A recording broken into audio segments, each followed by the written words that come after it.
It's Game 4 of the Stanley Cup Finals. After winning every playoff game in Buffalo, the Sabres' streak of home ice perfection was snapped.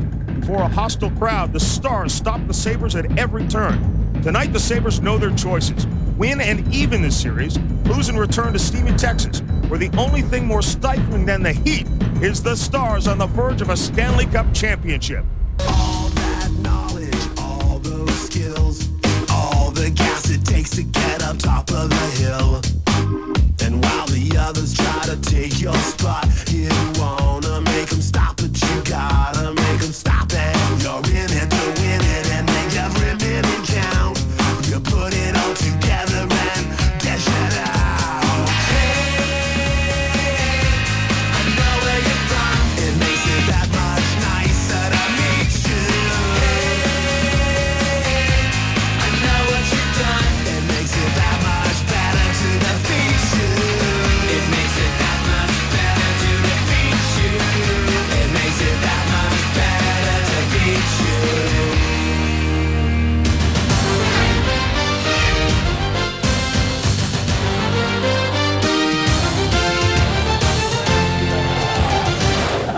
Eddie Belfour was anxious to get here early today. After all, he needs just 2 wins for a Stanley Cup championship. Dominik Hasek was about an hour later.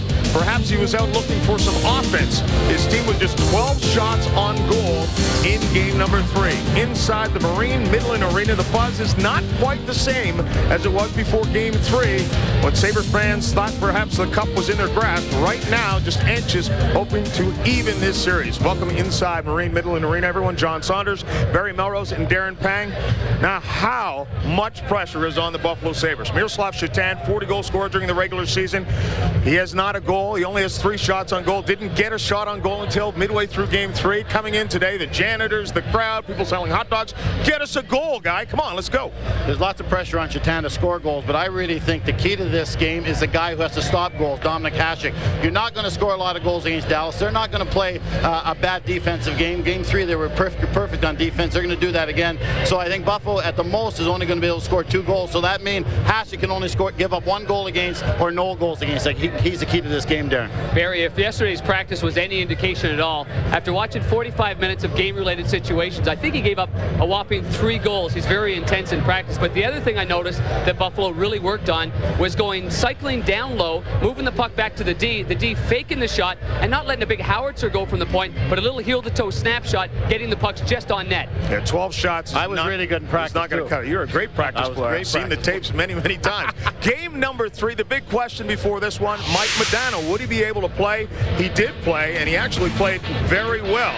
But Ken Hitchcock did lose Brett Hull, groin injury. He will not play today. Stu Barnes got the scoring going, taking the pass with Schmelik. 1-0. Sabres had the lead, but then Dallas came right back. Joey Nieuwendyk, what a tremendous game. Forehand, no. Backhand, yes. Tied at 1 apiece, and then taking the feed from Langenbrunner. And there's only one spot he could put this. Roof it. That's the only way to get a goal. He does. 2-1. The Stars now leading this series as well. And they simply outworked Buffalo. They outworked Buffalo. They won all the physical battles. Every loose puck that was there, Dallas won. That is what hockey's all about. Winning little battles ends up winning the big battles. And nobody did it better than Dallas. Look at this shift. Just before a goal, Reed, Langenbrunner, and Nieuwendyk. This has been the best line all playoffs long. It was the best line in game 3. Cycling the puck, winning the battles. Any loose puck, Dallas regains, contains right there. Working down low, Langenbrunner goes deep. Buffalo can't handle it. Ends up going on Nieuwendyk stick, and as you mentioned, the only place he could put it was upstairs. Talk about guts. Last shift of the game. Look at this. It goes back to the point. Everybody's going down blocking shots. They're giving up their body to win this game. This is a piece de resistance. Both Dallas forwards go down, block the shot. They get up, hug themselves at the end of the periods, and that's why they won. They wanted it more than Buffalo in game 3. Now Buffalo's got to want it more than Dallas in game 4. Holy jumping, Bear. Holy jumping. That was a great shift. If you can combine that kind of effort and the skill level of the Dallas Stars, that's where you win all those close little hockey games. For example, the 2 premier offensive players on the Dallas Stars in this particular game were certainly the very gritty Mike Modano. He created a lot of offensive chances, 2 in the first, 2 in the second, and 1 in the third period with speed and drive to the net. And that separates the muckers and the grinders, where most goalies this time of year, they'll take those kind of guys. You want skill level to the backhand? No, now I'm going to take it to the forehand here, and with the softest hands I've ever seen, No one's going to stop that one. Barry, you couldn't have dove and stopped that one. That was a brilliant play by Joe Nieuwendyk. I would have been in the corner on my knees by then. That would have been over Pang's head. That one would have been over 10. All right, of course, 2-1 the series lead for Dallas, but they know they can't afford to let down. Had the same lead against St. Louis, against Colorado, lost both of those game 4s. With the Stars, Al Morganti. Well, the situation with Dallas, certainly the injury situation is much clearer here tonight. Brett Hull, he's not even in the warm-up, not going to play. You wonder about Game 5. Now, Ken Hitchcock, their coach, mentioned Benoit Hogue this morning as maybe he could play. Benoit Hogue is taking the warm-up. He's not played since the first round. He has an ACL totally blown out. He's actually taken the warm-up, but he said unless 3 guys go down in that warm-up, he's not going to play, but could play in Game 5. They're not talking about injuries, though, around the Dallas locker room today. They were talking about doing something they hadn't been able to do in the past 2 series, winning Game 4. I don't think that we, in previous rounds, have probably brought our A game to that 4th game. And the desperation on the other side is obvious. But this one's for the Stanley Cup, and realization's got to be there. We can learn from our mistakes. I think everyone knows that, the outcome from that. We had to go to 7 games. So tonight would be a big plus for us. I think tonight, if we win tonight, we put Buffalo in a very deep hole. But this team's going to be coming out hard at us. I think they're, like I said, have a very hard first push. And if we survive that, get the game rolling, then, we'll see what happens. Certainly feels like they brought their A game here tonight to win this game. Remember, they don't win Game 4 against St. Louis. They get in a 6-game dogfight. Turns into an epic 7-game thing against Colorado. They want to take the easy road this time, but there's a team blocking that road. And with that team, the Buffalo Sabres, Steve Levy. All right, Al, thanks very much. Rhett Warren had just skated by and said, hey, we can't wait any longer. They understand the importance of tonight's game. In Game 3, Dixon Ward said they were overwhelmed. Dominik Hasek's message was the same. Let's be more aggressive. He's mastered the English language in that department. In essence, he's told his defensemen, let's jump into the play. I'll deal with 3-on-2s in our end if we can get 3-on-2s in their end. Yeah, I think he was just reiterating what the coaches knew and what we all knew, is the fact that we had to get more aggressive. I mean, that you get 12 shots on goal. I mean, you got to get more aggressive. He's letting us know that he'll be there in the back end for us to go out there and take care of the other end. Rather than going and being the aggressor and trying to get that goal, it seems as though we were sitting back a little too cautious and worrying about not making that mistake to cost a goal, and it really takes away from our game. But certainly with a guy like Dom and with him giving us a little bit of a green light, certainly helps.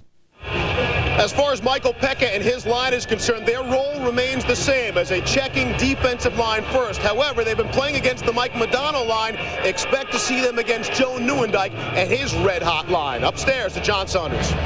All right, Steve, thanks a lot. And when we come back, we'll have more from Darren and Barry as well as we continue to break it down here on the quest for the Cup, including the great shot blocking of Dallas. Darren Pang back between the pipes, holy jumping under the crossbar too. And we'll look at Chili Nieuwendyk.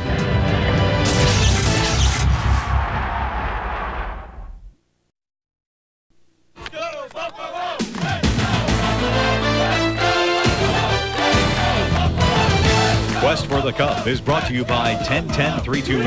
Dial it and save 50% on calls over 10 minutes. Well, if they want the Cup, this guy's going to have to help them get it. Dominik Hasek and Eddie Belfour at the other end. The knock against Eddie the Eagle has been he has not been able to win a Stanley Cup championship. He is now just 2 victories away from doing that. Darren Pang, former teammate of yours, Eddie Belfour, and when he came up, he was a guy who was gunning for your job. Did you ever think he would last this long in the National Hockey League? John, not only did I not think that he would last this long, but in all honesty, watching him the first time in training camp, I didn't think he'd play 10 games, let alone 10 years in the National Hockey League. And it says a lot about what's inside Eddie Belfour, the kind of stubbornness that he has and the willingness to succeed. But he's also changed his game a lot in the last 10 years in the NHL. And I think the biggest influence may have been Vladislav Tretiak. On the left, that was the early 90s. Look at the shoulders. He looks like a middle linebacker, for goodness sake. Always waiting to attack the puck. Now, a little bit more patient, a little bit more calm. Before, he had to have that jersey the right way. He shrugged on the mask the right way. He wasted so much energy on all the little things that you can't control that I think at times that took away from the stamina of Eddie Belfour as the year went on. What we found now is that Eddie Belfour has really paced himself from the beginning of the year to now. All his motions are very conservative. Look at his preparation. He's looking at the shot. His biggest concern now is to stop the darn puck. It's not to beat up everybody around him. It's not to waste energy with all the little things. Stop the puck, I should say, and eventually win a Stanley Cup. I really admire what he's gone through to get where he is today. And Barry, when you only get 12 shots, that helps things a lot. Dallas, their defense 5 times during the Stanley Cup playoff season has allowed fewer than 20 shots. That helps a lot. But first, I got to say hello to our guys in the Buffalo Police Force. They carried us around, John and I, made us really feel protected in Buffalo.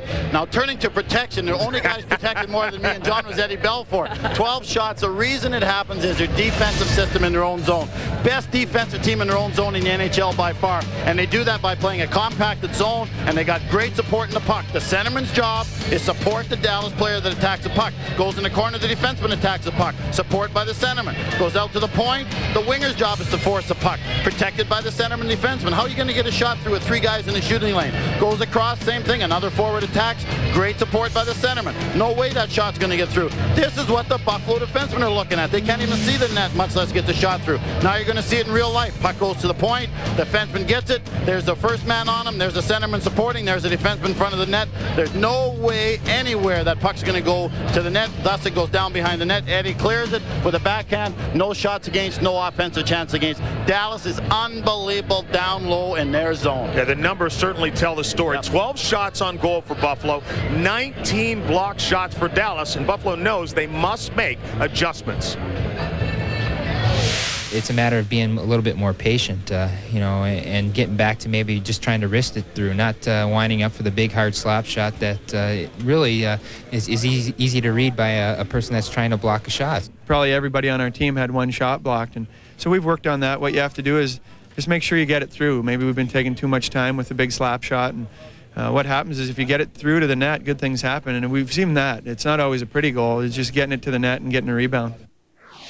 You know, the last thing we want to do is block Eddie's vision, but, you know, if we can stop as many as we can and let Eddie see the first shot 9 out of 10 times, he's going to stop it, and, you know, that's been our success so far. Everybody feeds off of it. Up front, you got your Carbonos, and right now at this time of year, guys will put their face in front if they have to, because there's a big prize at the end. And they have done just that. The irony here is that earlier in the playoffs, Buffalo was probably the best team at getting the puck to the net. The guys who call the game tonight, Gary Thorne and Bill Clement. John, thanks very much. For Buffalo to get back into this series, certainly somebody's got to find a way to score. Miroslav Shatan, their leading scorer in the regular season. No goals in this series, Bill, and 2 shots on goal in 3 games. Well, when you are the 9th best team overall in the NHL and you come into the finals, you've made your way to the finals and you're taking on the #1 seed overall in the NHL because Dallas won the President's Trophy, you know you've got to get mileage from unexpected sources.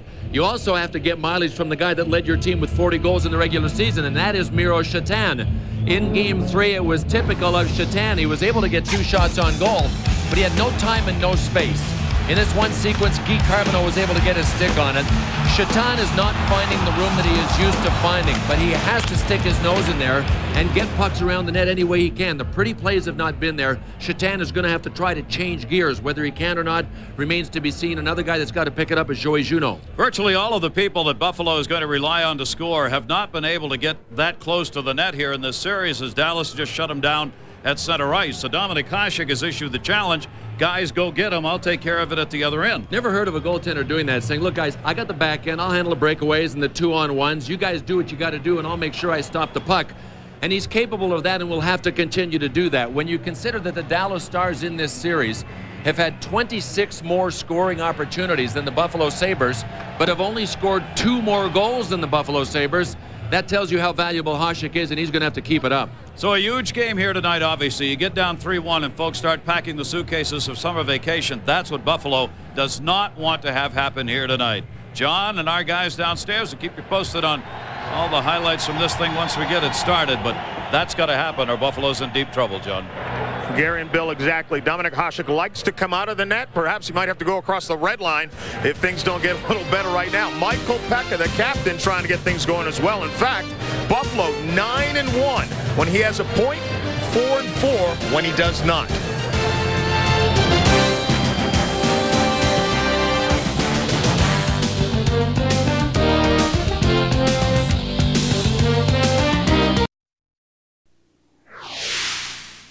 In the corner did battle. Langenbrunner trying to turn it in. Langen runner looking in front for Nieuwendyk. Pass got there.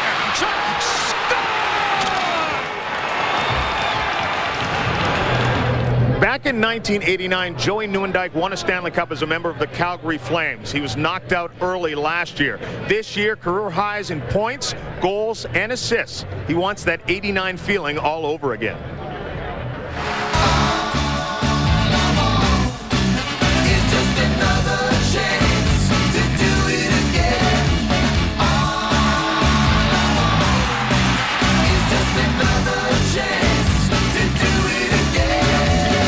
We had a real good team there in Calgary, won a President's Trophy.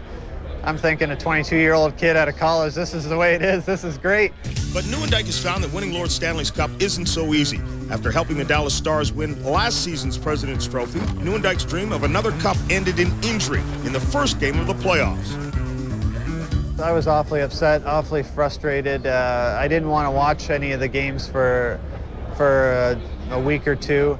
It really hurt him a lot, missing out last year, and he wanted to get back to this point this year more than anybody else wanted to on the team, and he wanted that chance to play, and he got it.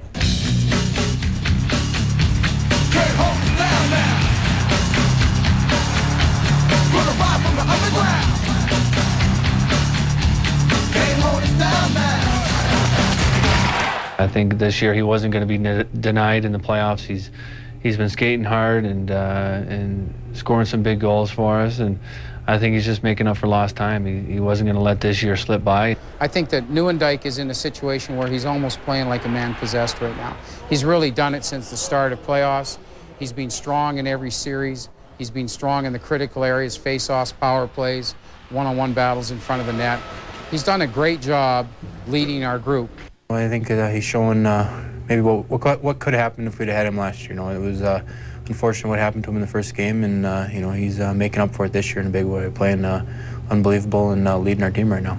I'm just feeling really good. I feel like I'm skating well and making plays and just really focused out there. And I know it's a tough grind, and sometimes when you go through losses like I have in the last 10 years since we won the Cup in '89, you learn a lot, and you learn mentally what it takes to get to the next level, and I'm just trying to apply all that and play hard every night.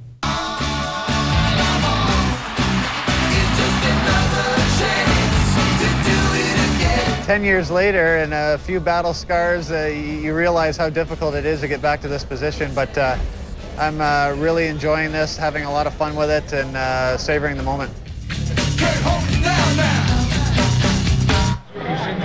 And guys, Joey Nieuwendyk worked so hard to come back from the double knee surgery. In fact, Ken Hitchcock, his coach, said sometimes he could not bear to watch. He was working him so hard in the parking lot, dragging the trainer around. Well, he's fun to watch now, there's no doubt about that. Joey Nieuwendyk's a better player now than he was in 1989, and being a better player now is much harder with the left wing lock, with the trapping style defenses, playing against 5 guys rather than 2 guys. So that's a tribute to Joey Nieuwendyk, how far he's come. Conn Smythe winner right now if it ends today. You know, Barry, there's not a player or a person around the NHL that doesn't really admire Joe Nieuwendyk and how he handles himself, not only on the ice but off the ice. But it's also a lesson to a lot of parents out there. Your kids don't have to play hockey 12 months in the year. He spent his summers playing lacrosse, and you've seen the examples of how he takes the puck from the back end of the forehand and scored. He's not just a one-dimensional athlete. This guy was a terrific lacrosse player. By the way, Barry, if the series ends today, you got a huge story because it'll only be game number 4. It'll be an amazing event. The first we're used to it ending in 4.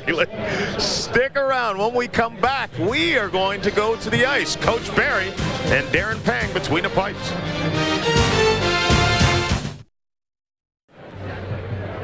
Welcome back once again. John Saunders, Barry Melrose, and Darren Pang. And one of the things we have the most fun with each year as we do the quests for the Cup is we like to get on the ice, show that our ex-pros here actually were stars in the National Hockey League in their own right. Well, each year I go out and I want to bring in NHL players. I spare no expense. Each year I can't get them, so I'm stuck with Darren and John. But I wanted to show a few things. Let's take a look what it looks like on the ice. I'm a big believer it's much more important how you look than what you have to say as a coach. That's why I'm always dressed up. Unfortunately, I'm an ex-coach now. Much is being made of Buffalo not getting shots through the net, only 12 shots in Game 3. The main reason is Dallas did a great job of blocking shots. I'm going to show you the right way of blocking shots. I'm going to show you the wrong way of blocking shots. The shooting lane is the lane the puck goes to get to the net. Poor teams and teams out of the playoffs, when their man comes to the point, he's not in the shooting lane. Yes, he's out there in a hurry, but he does not do his job properly, which still enables a defenseman to get his shot through to the net. Great teams defensively like Buffalo and Dallas, their forwards come right out in the shooting lane. That means the defenseman with the puck cannot see the net, so 9 times out of 10 he hits the man coming out at him, or he shoots wide to miss that guy. Elmer Gandy was hurt after blocking that shot, ladies and gentlemen. We rushed him to a hospital. They did a frontal lobotomy on him. They found out he's okay and ready to work tonight, as we saw earlier in the game. It took him 12 shots to finally come up with one block.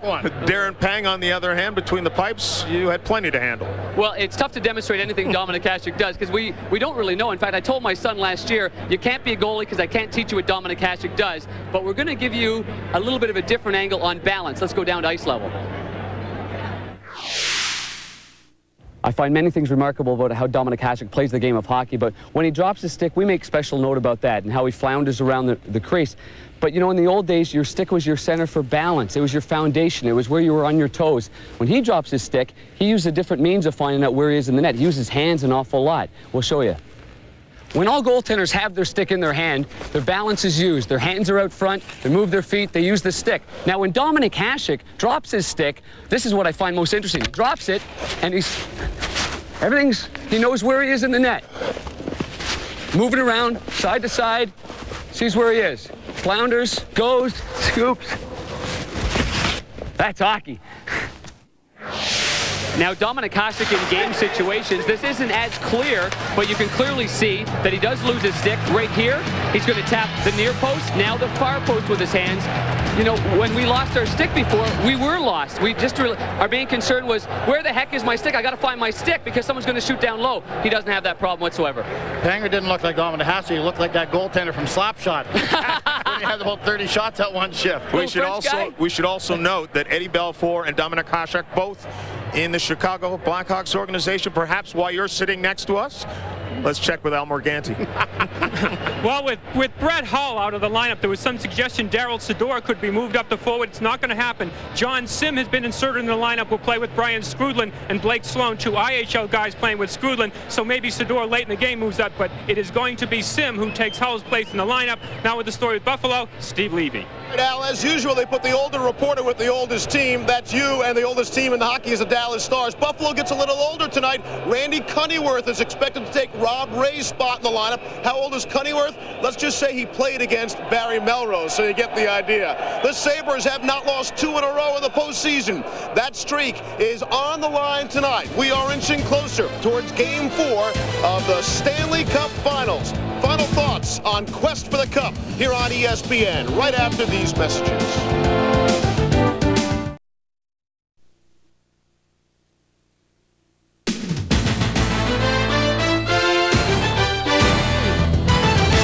Quest for the Cup is brought to you by MasterCard, official card of the NHL and fan of the toughest players on the planet. The game's coming up. What do we look for? Buffalo's got to be aggressive. They got to attack. They can't sit back. They can't try and win 1-0 if they score the first goal. Get it, Dallas. Take some chances. And I would expect that Dallas's goaltender Eddie Belfour is going to have to weather a huge storm early in this game. Keep this in mind. The team that has scored first has lost all 3 games. It's up next. 2 teams, 1 goal, and both want it so badly. The room for error so small. In all 3 games of this Stanley Cup final, the victor could just as easily have been the loser.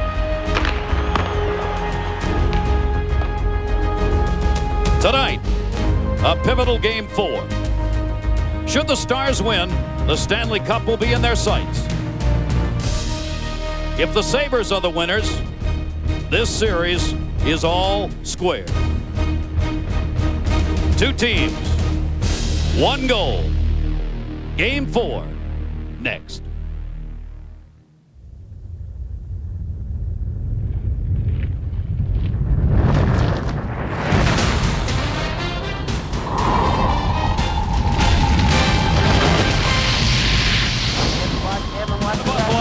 Where the fans just like the players who will be here tonight know this is not a must-win situation, but it is a better win situation, or the Buffalo Sabres are going to be in a big hole.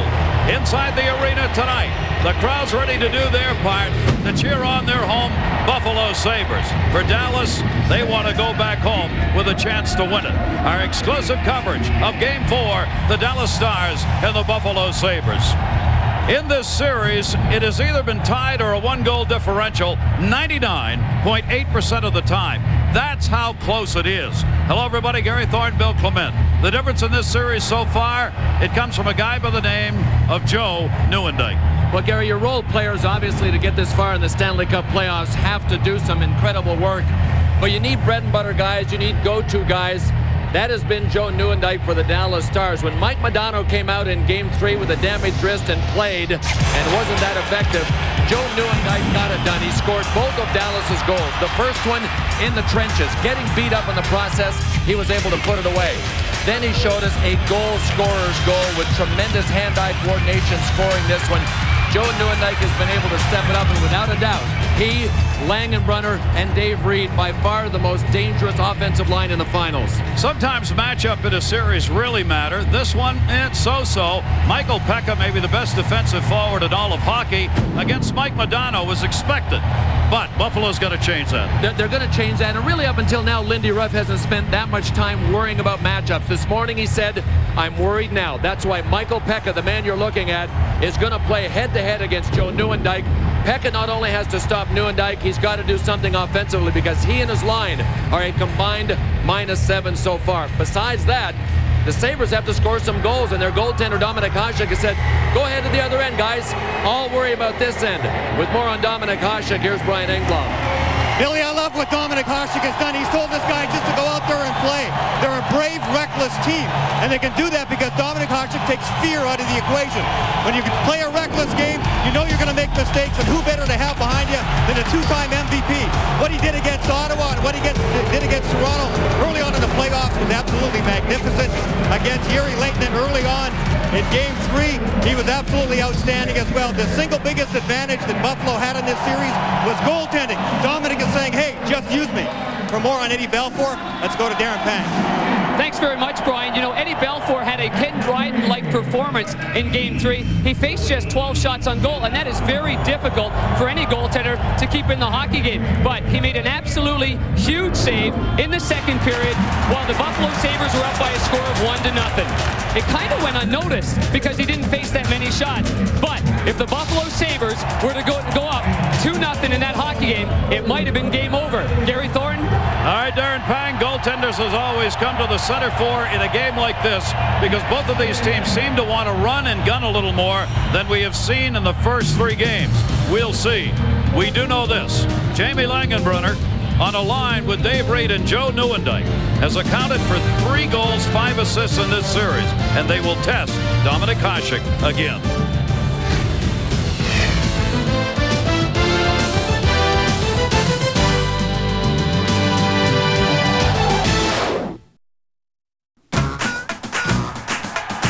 Pads for legs, $1,500. Glove for hand, $400. Mask for face, $150.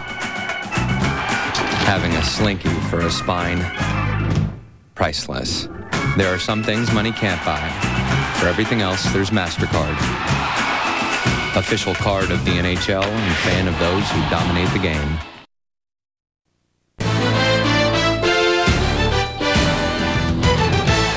ESPN's coverage of the Stanley Cup Finals is brought to you by Quaker State for protection beyond 3,000 miles under any driving conditions. By Acura, where luxury and performance come together like never before. And by Original Coors. There's only one mile-high taste. Coors, the original. Welcome back to Buffalo, everybody. We are ready to go. Our referees, Dan Maruelli, Bill McCrary, came into the league in 1984, 1 day apart. They started refereeing in this league. They are out there tonight. We'll have line changes. Brett Hull is not going to play tonight, as was expected. We will, of course, see an addition tonight on the Buffalo side. Randy Cunneyworth, 38 years old, called up from the minors. Now that their minor league team is done, he will start tonight. Yeah, Shatan, the intended at center ice, knocked away. Line change right away. Modano moving in. Shot. Hasek with a glove. Hasek was going to play it, decided not to. And the first two lines we see for each team have different faces. Yeah, they sure do. This is the guy Buffalo has to get going. Miro Shatan, their 40-goal scorer from the regular season. He had his first 2 shots on goal in the series in Game 3. He went shotless in Games 1 and 2. Lindy Ruff is hoping that by putting Shohei Juneau up on a line with Miro Shatan, he can get the puck to him in good scoring situations. We'll see if it pans out. Shohei Juneau has had only 1 assist in the last 5 games as the scorers for the Buffalo Sabres have disappeared here in this series. Back to Matvichuk, shot, and again another save by Hasek. Well, that was a face-off win by Mike Modano, and his hand and his wrist are feeling better than in Game 3. No problems. On the break-in, they almost had a 2-on-1. Juneau, a turnaround, that got blocked, and Yuri Lettinen will play that one back to center. Modano brought it back in. Tony Herkus out on the ice, chasing to the corner, puts the check on Richard Schmelik, but he cleared it around the boards. Buffalo definitely wants to open this up offensively in this game. Try and rush the puck, carry it in a little more, but that is no easy task against Dallas. Yeah, well said, Gary, and there's a big difference between being reckless and rolling the dice a little bit. Buffalo does not want to be reckless. Can't have the turnovers. That will cost you goals, and they know that. Intended for Pat Verbeek, could be an icing call back in behind the net. It is on the touch, and we are underway in Game 4. Dallas leading this series 2-1, and there's Dominik Hasek. Dominik Hasek has said to his guys, go ahead and be more aggressive offensively. I've never heard of a goaltender doing that, saying, I don't mind if you leave breakaways, 2-on-1s, 3-on-2s. I'll take care of the back end. You guys take care of the front end, because we need to put more pressure on this guy, Eddie Belfour, in a comfort zone in Game 3, because the Sabres did not do what they wanted to do, and that is jostle him, make a lot of contact with him. They couldn't get over the blue line often enough to do that. Eddie Belfour now tied for 7th in playoff wins with Tom Barrasso, 59 in his career. To the point, shot, save made on the kick. James Patrick along the blue line had the opportunity. Bear in mind, the Buffalo Sabres had only a dozen shots on goal in the last game. They've been outshot in this series 97 to 53 by Dallas coming into this game. Drop back for Patrick. He'll gun it in around the boards. Bouncing puck, Zubov. Zubov cleared it back near side. And Sador. Sador, there was some question about whether or not he'd be a defenseman or a forward tonight. He is playing the defensive role. Zubov out there with him. See how easy Dallas came out of their zone. That is one of the underrated things about the Dallas Stars, is their ability to move the puck out of their zone. Tick, tack, and toe, and they were out. And Rhett Warrener bounces it around the far side. Dallas changing up behind the play. Michael Pekka's line out. Pekka moves it in on the right side. Vaclav Barada in behind the net. Took the hit, had the puck. Looking. And intended for Michael Pekka, but it got blocked by Ludwig. Great Ludwig, good job. Into the corner, Dixon Ward over to get it. Ward out there now with Pekka and Vaclav Barada on this line for the Buffalo Sabres. Michael Pekka was back covering the defense, who had pinched in that time. That will have to happen tonight to prevent odd man rushes if the Buffalo defense are moving into the offensive zone. Langenbrunner had it, cleared back out to center. Modano back on the ice. Far side for Dave Reed, the veteran. They're in the middle of a line change. McKee took Reed out of the play. The flip out of the zone came to the blue and out, and the Sabres get it back. That one ripped in from center by Rasmussen, but way wide of the net. They'll follow it up with the line change. There's Cunnyworth, who gets a cheer from the crowd, wearing 17 in white. Just finished up with the Rochester Americans, who lost the finals, Calder Cup finals there, as they were beaten by Providence. Turnover! Hasek with a save! Dominik Hasek off Tony Herkus. Herkus behind the net trying to get to it. Hasek reaches back and covers. Oh, what a shot by Tony Herkus. You know, he's only played left wing, he said this morning, a handful of times in his life, including part of Game 3 after Brett Hull left the lineup. It's going to be a dangerous line offensively. Tony Herkus said this morning he's going to focus on D first, making sure the puck doesn't end up in the Dallas net, and then see what happens in the offensive zone. Ken Hitchcock loves Tony Herkus because he plays both sides of the puck really well. And Sergei Zubov, the guy you're looking at, is one of the reasons the Dallas Stars are tough to forecheck. Look at this, nice dump in. Sanderson coming hard on the side. Zubov to Sador. Sador to Keane. Keane out of the zone with little trouble. Face off to the left side of Hasek. Dallas 55% of the face-off wins in this playoff year. They are the best in the playoffs. Below 50% for the Buffalo Sabres in this series at 45.7 on face-offs. Dumped off the near side boards. The flip out, rolled back out to center. John Sim is back in the lineup for Dallas tonight, wearing number 49. Chasing Patrick into the corner. He puts the hit on Patrick. Traded up Skrudland. Skrudland out there with a new line now as Sim had it tipped away from him to center. Sloan, Sim, and Skrudland are on this line for Dallas. Near side Matvichuk. Dallas changing. Skrudland at center. Tipped the puck away, then took the hit from Rhett Warren. Joey Juneau will drop it back. Scoreless here in the first. 3-1 the shots. Dallas with the advantage. Penalty coming up. A delayed call. Dumped into the corner. Going to be in the Dallas Stars. First power play will go to the Buffalo Sabres. Can the Sabres get this power play going against the penalty killers of Dallas?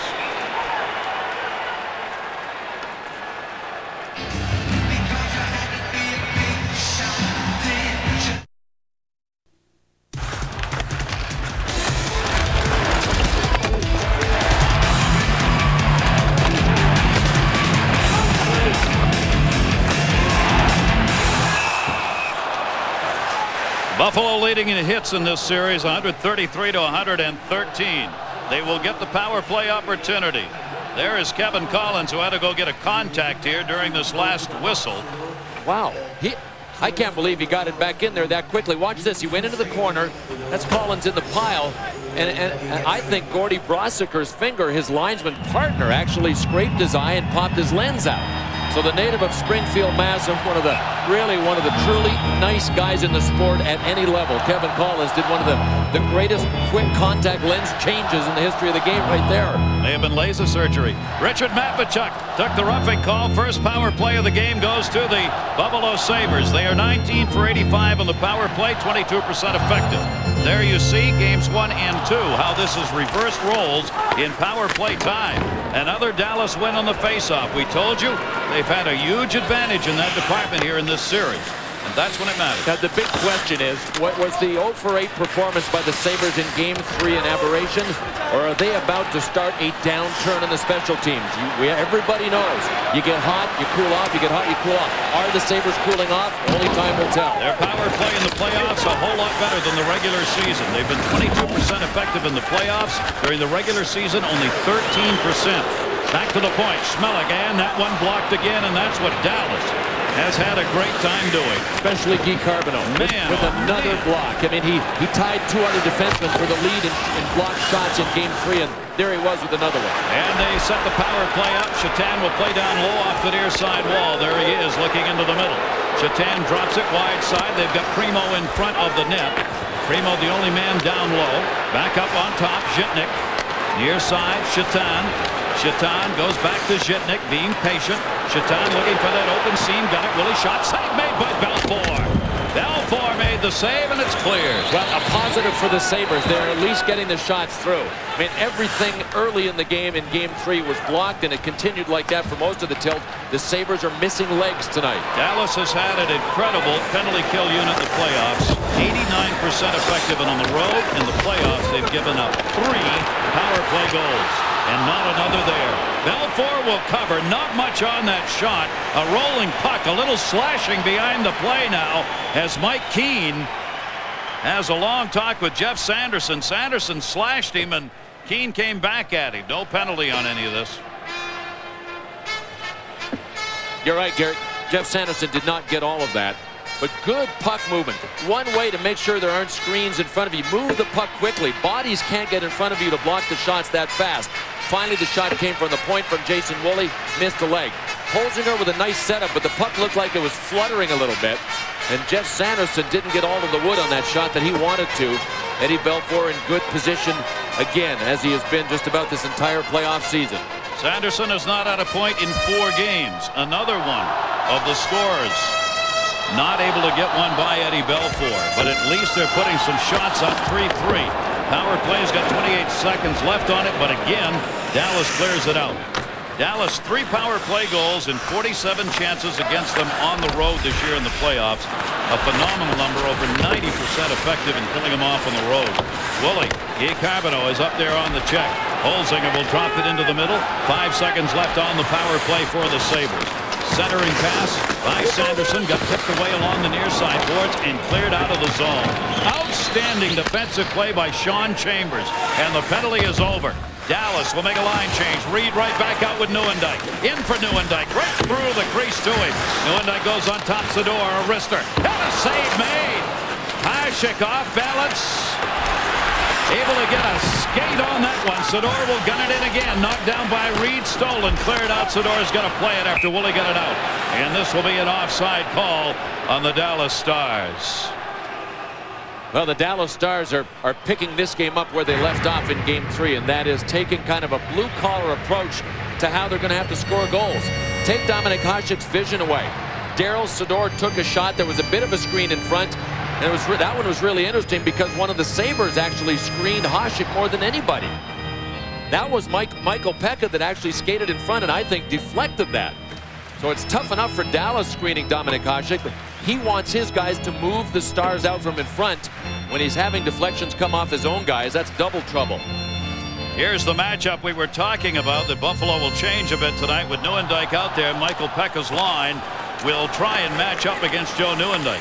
Michael Pekka won that faceoff and he'll send it in. Pekka's been 46% on faceoffs in this series. Up the near side, Brett Warner dumped it. Zubov behind his own net, tipped it away. Michael Pekka came back to get it. Dixon Ward centered or tried. Blocked again by Zubov. It is uncanny how many shots and passes are blocked and deflected by the Dallas Stars. They seem to get a stick or a body on everything. That's a touch-up. That'll be an icing call on Dallas. Well, part of the reason is they're always working together, and Lindy Ruff's guys have had so few seams to work with. Lindy's got enough puck handlers to make good passes if there's room, but the Dallas Stars deprive you of time and space better than anybody in the sport. Ken Hitchcock is obsessed with his team's defensive play for a good reason. He understands that that's how you win hockey games at this level, and they were picture perfect in Game 3. And I really think that this game, as all the games in the finals, and for that matter when Dallas plays, it's about how Dallas plays. If Dallas doesn't want to let you play, you can't. Look at this. Randy Cunneyworth, 38-year-old veteran whom the players absolutely love. Just finished up in the American Hockey League with Rochester. Had 3 goals, 14 assists in 20 playoff games for Cunneyworth. He played 14 games with the big club here in Buffalo during the regular season. Going back to his first time he's played a full year in the minors since 1985. All the other time he's been with a big club somewhere, including Buffalo where he started. Hasek makes the save on the shot from the point, but that one was straight through and seen. That'll be dumped into the corner. John Chambers took the rip. Ludwig cleared it around the near side. Ludwig and Chambers teamed up. Tony Herkus back. He leaves it for Chambers. Chambers looking. Madonna. Yuri letting it out there. Madonna waiting for it to come down. Avoided the Cunneyworth check. Herkus the puck. Herkus has got great wheels. Tried to go through the middle. Got taken out. Good defensive play. Back at the other end, James Patrick put the hit on. Rhett Warner did. Back into the zone. Dallas had not cleared a free out here. Warner drops it off far side. No whistle as it comes to Brown. Brown is another they look to get going. He's had a goal, 2 assists in the last 5 games. He's another guy they need to score for Buffalo. They're going to get back here and even this series up. Cleared around the far side by Alexei Zhitnik, not out. Hatcher held it. Net has come off the Marsh Pegs. We'll be right back.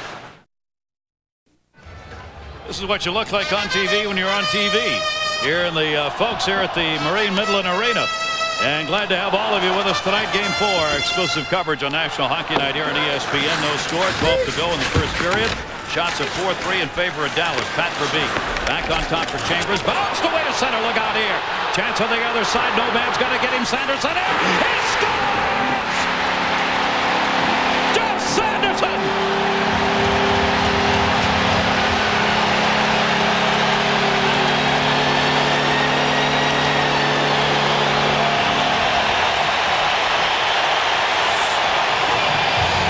Well, exactly what the Buffalo Sabres were hoping for.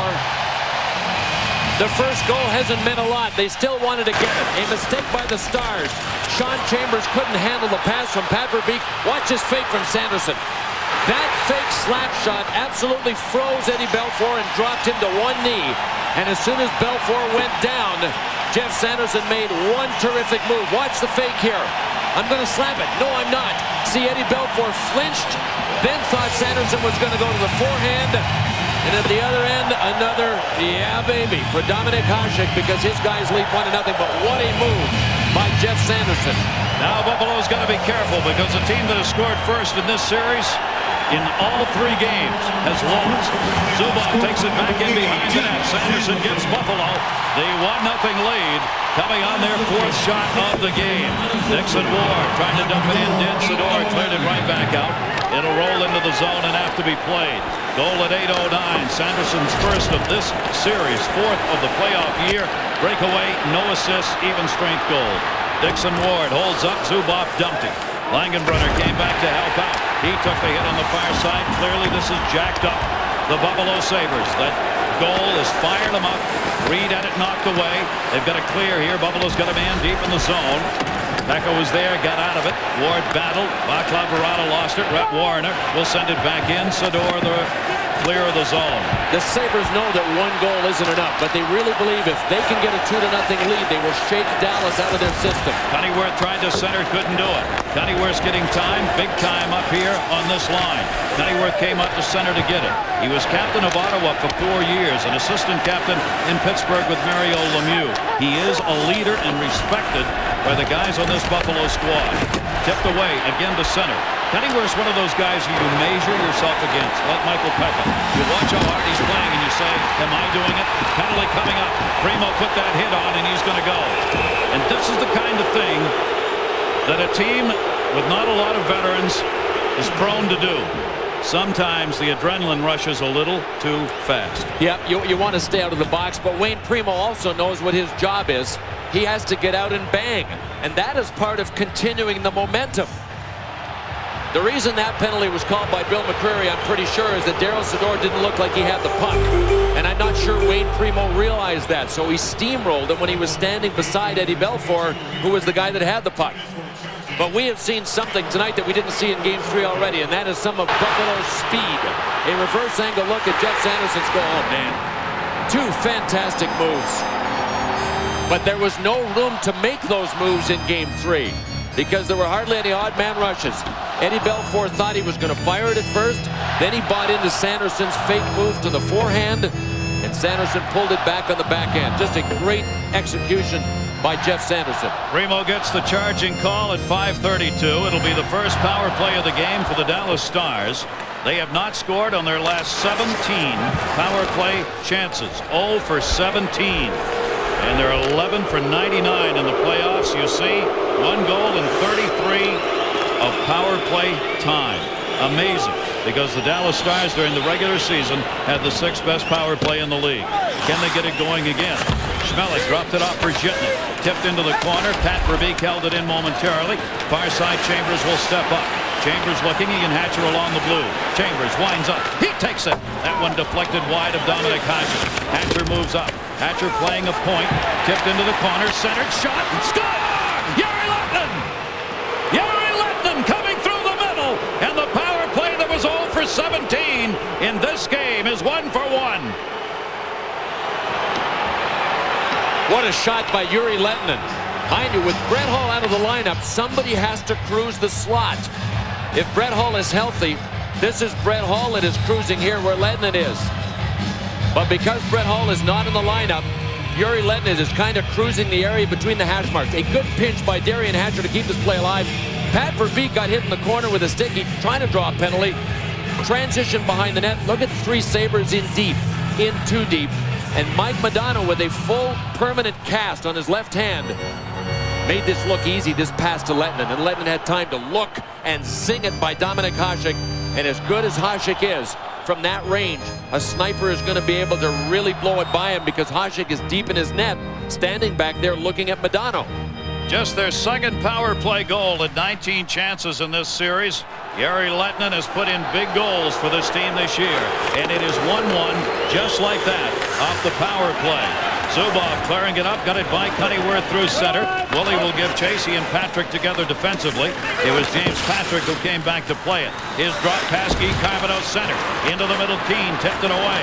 Keane could not control, and it's driven out the center. Zubov right back. Sloan will move it in on the near side. Blake Sloan to Keane. Keane from the center. Shot. Centering pass. Hit Hasek. He tried to bounce it off Hasek. Mike Keane tried to bounce that off a sprawl Dominic Hasek and put it in the net. Hasek Hasek laid still, puck hit him, and came out. But even when Hasek is down on his back, he is smart enough to try to seal off the posts, so you can't get that carom. And offside will be called here, and lots of folks gathered in front of the Dallas bench. Time of the goal, 10:14. Jere Lehtinen, second of this series, ninth of the playoffs. Modano and Hatcher the assists. Well, we haven't seen a snow angel from Dominik Hasek in a couple of games, but this is a big timer right here. Very often, Dominik Hasek, when he loses sight of the puck, will do this. But see his left arm? It is against the post. If you want to deflect it in, you're going to have to back. Tied at 1-1. Dallas leading this series 2-1. Welcome back to Buffalo, everyone. One more look at the save here. Good play by Mike Keane, but a better play by Jason Woolley to force Keane wide. That allowed Hasek to force him even wider, and then Hasek doing the snow angel sealed off the post. Erik Rasmussen at the other end, trying to do what the Buffalo Sabres wanted to do in Game 3, and that is make contact with Eddie Belfour. But it looks like Belfour was holding Rasmussen there. Nice direction into the side of the net. Dixon Ward, the big hit behind the net on Joe Nieuwendyk. Tipped away to the point. Michael Pekka over. He and Nieuwendyk collide. Nieuwendyk playing a very physical shift. Reed brings it in. Reed into the corner. Rhett Warner centered for Nieuwendyk. Behind the net. Nieuwendyk looking over to Reed. Reed, they collapse. Warner's way down. Back up on top. This is not a power play. Ludwig leaves it back in behind the net. Langenbrunner to the slot. Tipped away by Reed. Langenbrunner came back to help Nieuwendyk. Nieuwendyk battling through Ward. One-hander off the side of the net. Still there. Hasek will cover. And that will draw the whistle. Well, the first scrum of this hockey game. Not as nasty a start as we saw in Game 3, but there was a carryover in Game 3 from Game 2. Michael Pekka moments ago without his stick made a good play going to the bench to retrieve one. We just showed you Eddie Belfour getting jostled earlier. Dan Maruelli is mic'd and had some explaining to do to a couple of Stars, or Sabres too. No, it's incidental contact, Joey. There's nothing there in that. He made no effort to take him out intentionally. A little collision there. Yeah, this is what he's talking about here. Well, we might get to see it on this angle. You see there, Eddie Belfour, this is what I suspected. Eddie Belfour was actually hanging on under his arm to Erik Rasmussen's hand. Eddie Belfour trying to create a penalty right there, and that didn't happen either. Mike Modano on this face-off, wanted back out to the near side point, held in. Matvichuk centered shot, deflected wide. Dominik Hasek. What a great pass by Matvichuk to Modano. Jere Lehtinen to Modano, skipped away, and Chatan able to clear it up and out. Again, turnover at center where Dallas clogs the lanes. Not only does Dallas stand up on you with their defense, but the reason they stand up is because the back checking on the back end, the pressure from the backside is ferocious. Cleared up and around the boards by Belfour, who got it up high, came back to the point. 2-on-2 chance. Modano. Lehtinen had it poke checked away by Brown, near side Tony Herkus. Herkus sends it in. Out to get it, Dominik Hasek. 1-1 game, 7-4 the shots in favor of Dallas. Dallas has outscored Buffalo in this series 8-6 coming into it. And each have had one here tonight. Near side, Chatan. Chatan looking, a shot. Save made Belfour. Chatan his own rebound, tried to center. Still has it. Taken away by Hatcher. Hatcher, we show a Juno on him, up to Skrudlin. Skrudlin will clear it out to center. Dallas in the middle of a line change will complete it right now. Chatan sends it up. Zubov had just come off the bench. Zubov played it off the boards.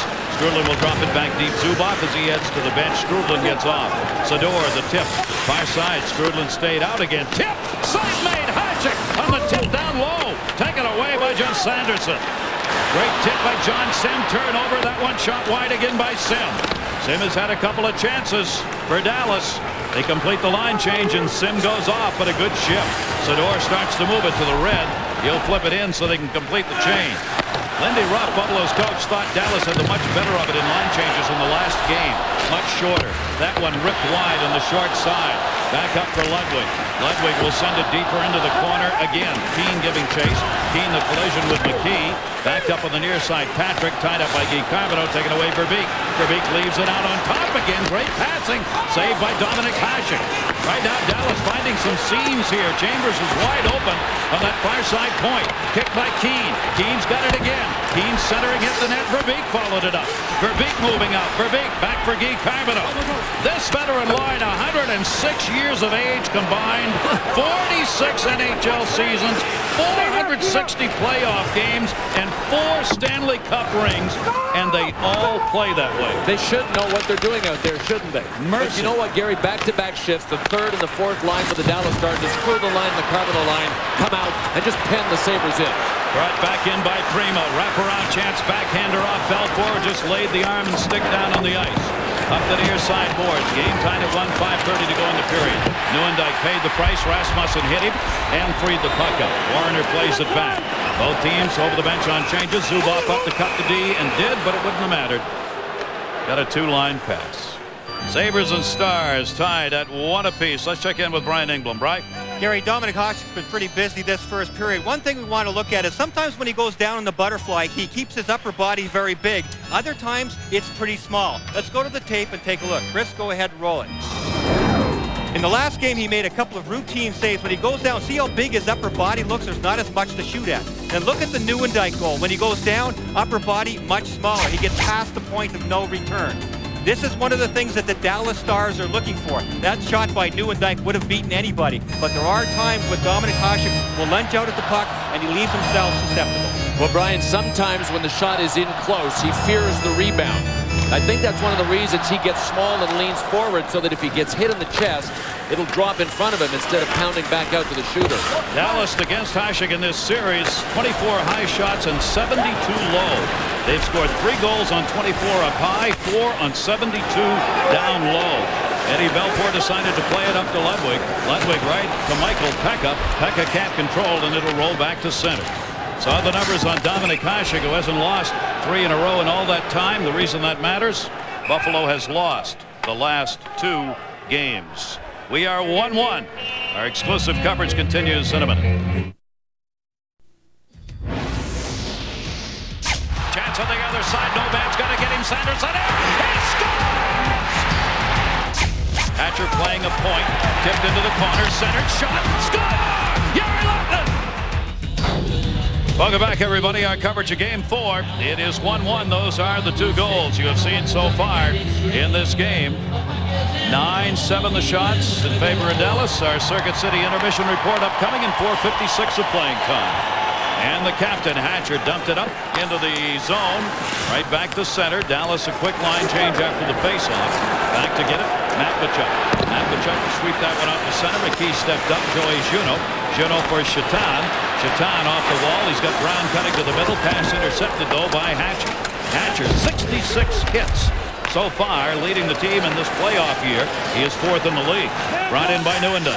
Nieuwendyk centering. Ooh, here's Reed off the wall. Reed was open. Reed dropped it back into the middle. Hatcher's got some room. Juneau covers on him. Centered. Nieuwendyk again. Dallas is finding some seams. They're not connecting in the passes right now, but they've got some people open. Tipped away to the fire by Matvichuk. Both teams changing on the fly here. Modano out on the ice. Mike Modano dropped it off. Shatan was going off the ice. Jari Lehtinen in. Got beaten to the puck by Zhitnik, and he was able to clear to center. They'll drop it back. Dallas will set it up here. Zubov off for Jari Lehtinen. Lehtinen feathered it off the boards. Played back. Jeff Sanderson got tied up with his own man that time. Played him behind the net. Zhitnik dropped it. Almost had it taken away by Modano. Will be turned back through center ice. Holzinger's line out there now. Barnes kicks that one in wide. Belfour. Belfour playing it high off the glass. That's where he's gone, or tried to go, with his passes to get it out of the zone tonight. 3:39 to go here in the first period. A reminder, the remaining schedule of this Stanley Cup final series. Game 5 will be on Fox Thursday. That will be at 8 o'clock from Dallas. Game 6, if necessary, next Saturday, starting with a Quest for the Cup show 7:30. And if there's a Game 7, it would be next Tuesday on Fox at 8.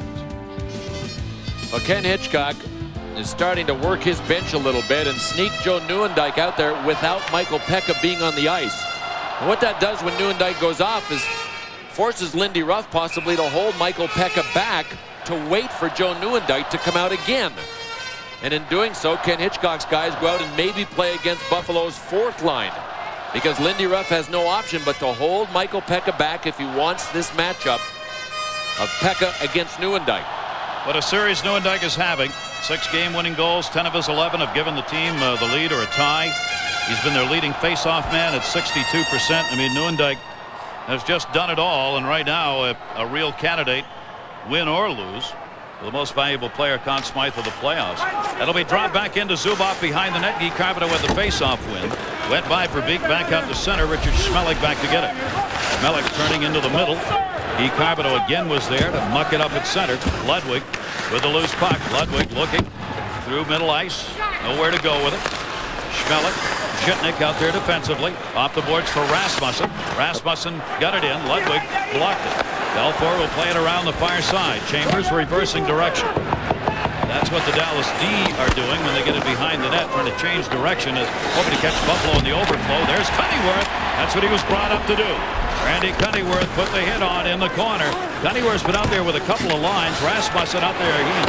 Michael Peck on the line right now. Those are the 2 oldest guys in the Stanley Cup Finals that collided there. Guy Carpenter, 39, playing like he's 37. And Randy Cunneyworth, 38, and they're banging heads out there. A great effort by Cunneyworth. 15 National Hockey League seasons, 866 regular season games for Cunneyworth. There's Guy Carpenter, over 200 playoff games. You know, it made a lot of sense for the Sabres to put Cunneyworth into the lineup. Why? He was the best player for the Rochester Americans in their playoff run before they got knocked out by the Providence Bruins. Besides that, he was their hardest worker. And you got the best player and the hardest worker, and who cares that he's 38? That was a pretty good job he did on Guy Carpenter, who's pretty darn sturdy on his feet. He was a player coach down there this year. Cunneyworth was playing with the Rochester Americans. And right now, all he cares about is playing. Tony Herkus, blue line chance, deflected wide of the net. Dominic Hasek watches as Warner wraps it around. 1-1 the score. 2:33 left to go here in the first period. Chaton in. Chaton dropped it. Chaton the trailer. There he is. Forehand shot blocked again. Chaton reached back, couldn't get it. Again. The Dallas Stars. 3 guys there. Matvichuk, Hatcher, and Madonna. No room. I mean, Chaton wants to stick handle to the net, and he has to go through layers of green. All 5 Dallas Stars have collapsed down low. Chaton centered this time. Backhand shot blocked before they got it off. Hatcher the big hit. Brett Warner trying to hold it in. Bounced it off Herkus' stick into the corner. Brown over. Brown knocked down from behind. Good play again by Hatcher. It'll be cleared out of the zone. Herkus leaves it for Madonna, but he was heading back to the bench. Jay McKee, plus 13. That is tied for first in plus-minus in the playoffs. On defense, the Buffalo Sabres dished it out, but it goes on the bench. 1:50 remaining. Well, no room when Darian Hatcher and his defensive core really collapsed back down low. Here's Chaton coming up ice, but going to wait till this thing gets closer and closer to Eddie Belfour before we show you how little room there is. See, if you stop it right here, gang, you see that you got 4 Dallas Stars have come back. Chaton is on the outside trying to make his way to Eddie Belfour. There's just no room. I mean, there are no seams out there. That's why Buffalo ended up with those 12 shots, tying a record for the fewest shots in a finals game. In that last one, they already have 7 shots. Here in this first period, Dallas still at 9 with 1:40 remaining to go. Turnover down low again. John Sim. Sim waiting for some help. Sim. Patrick goes down. Puck freed up behind the net, and Buffalo will try it again. Up for Barnes. Barnes looking Holsinger. Sador reached in and stole it. Sim. Skrudland goes by it. Puck sitting at the red line. Sim came back, and he'll leave it deep. Starting to look a lot like Game 3 when the Buffalo Sabres had trouble even gaining the red line. Sador is willing to stand up as long as he knows a guy like Skrudland is coming with pressure on the backside on the back check. And they do. He's always there. Tipped away again by Sim, and a turnover and a haul down. And this is a frustration penalty coming up to Jason Woolley. Delayed call. Sador. Sador leaves it. Less than a minute to go in the period. There's the touch. This is not a good sign for the Buffalo Sabres.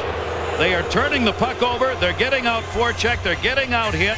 It's a 1-1 game, but it's a 1-1 game, and that is the plus for the Sabres, because the Dallas Stars rarely pull away from you on the scoreboard, and they leave you within striking distance.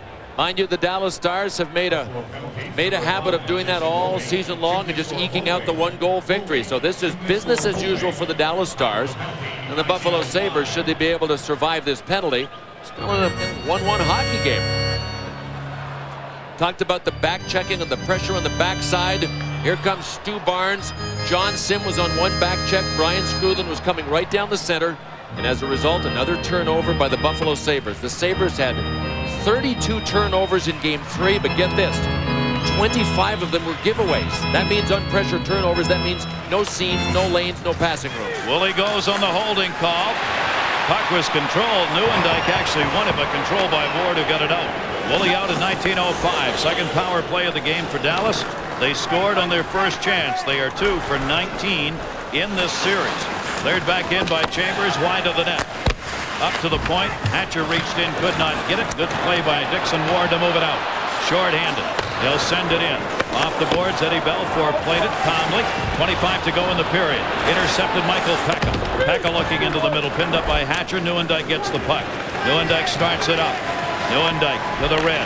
Got it off near side. Time running down in the period. Jari Lehtinen lost control of that one. A tremendous poke check to take it away by Rhett Warrener. And 5 seconds remaining to go in the period. Belfour looking. He had Chatin moving up on him. It'll be played to center by Chambers, and that will do it here in the first period. Sanderson on a breakaway at 8:09 gave Buffalo the lead. Answered on the power play goal scored by Jari Lehtinen at 10:14. Modano and Hatcher the assists. But the Sabres really had difficulty getting any sustained pressure down low.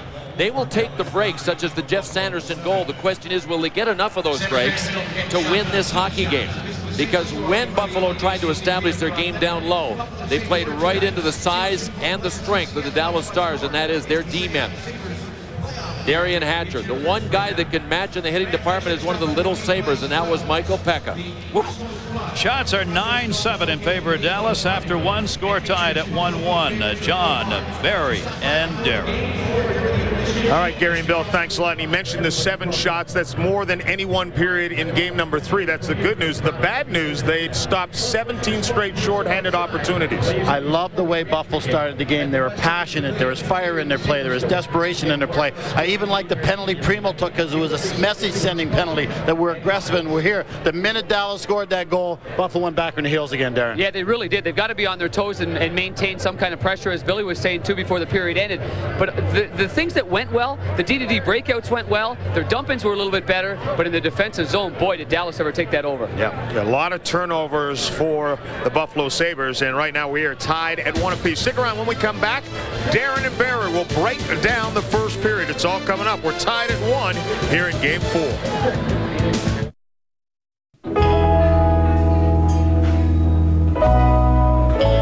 I'll never forget my first jersey. The day I got it, for 6 months, you couldn't pull that thing off me. I slept in it and I ate in it. Yeah, me too. It took me 12 years to earn that first jersey. I got one overnight. I ordered it online, paid for it with my credit card. It was easy.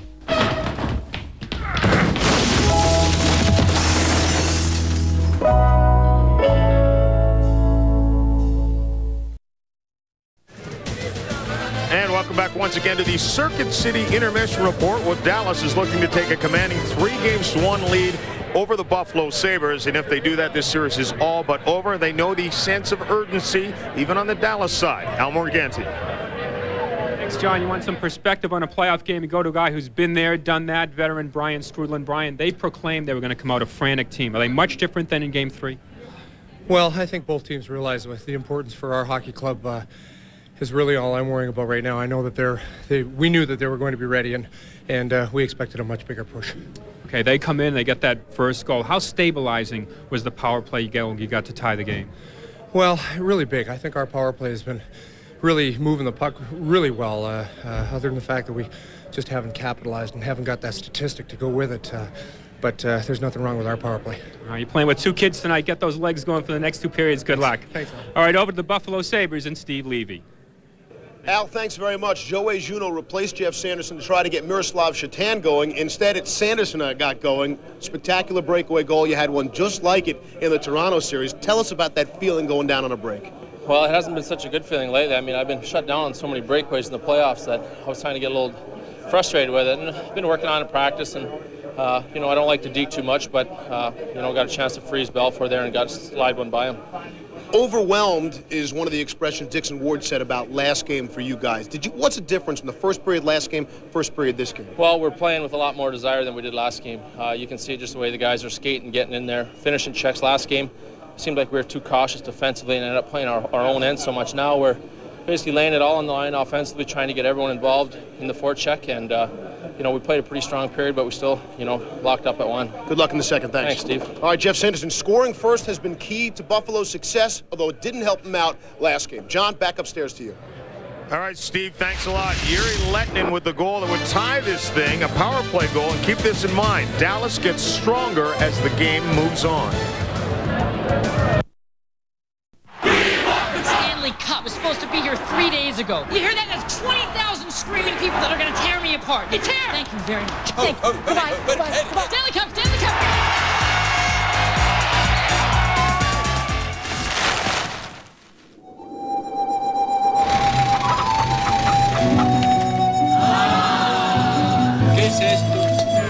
Got an important package? Next time, send it FedEx and be absolutely sure. Here on the Circuit City Intermission Report, a reminder that for the first time in 5 years, there will be no sweep, so there will be a Game 5 Thursday. That's on Fox at 8 o'clock Eastern Time, if necessary. If Buffalo can force a Game 6, it'll be 7:30, beginning with the quest for the Cup. That's next Saturday. Where's Rusty? Don't call him Rusty.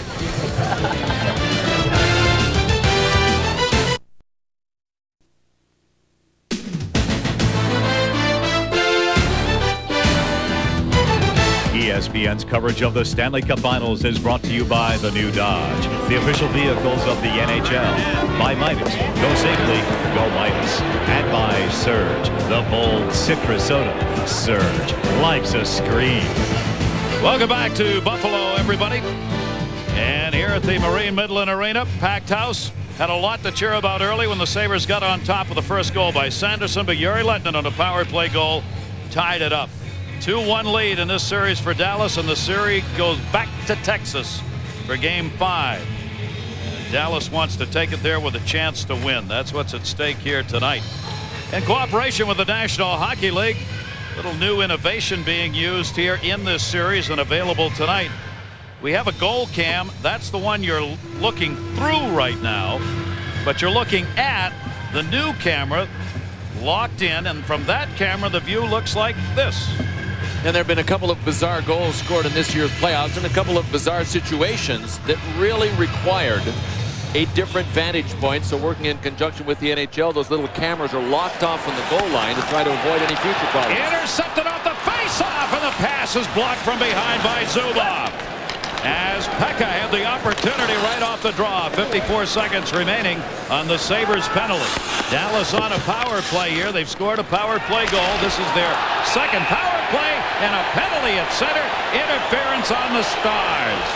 That will cost Dallas 45 seconds worth of power play time. And when the Dallas Stars fumbled the puck, we also get a look at Buffalo's quickness. Michael Pekka made that happen. Pat Verbeek had to chop him down, so he gets to sit for a couple of minutes.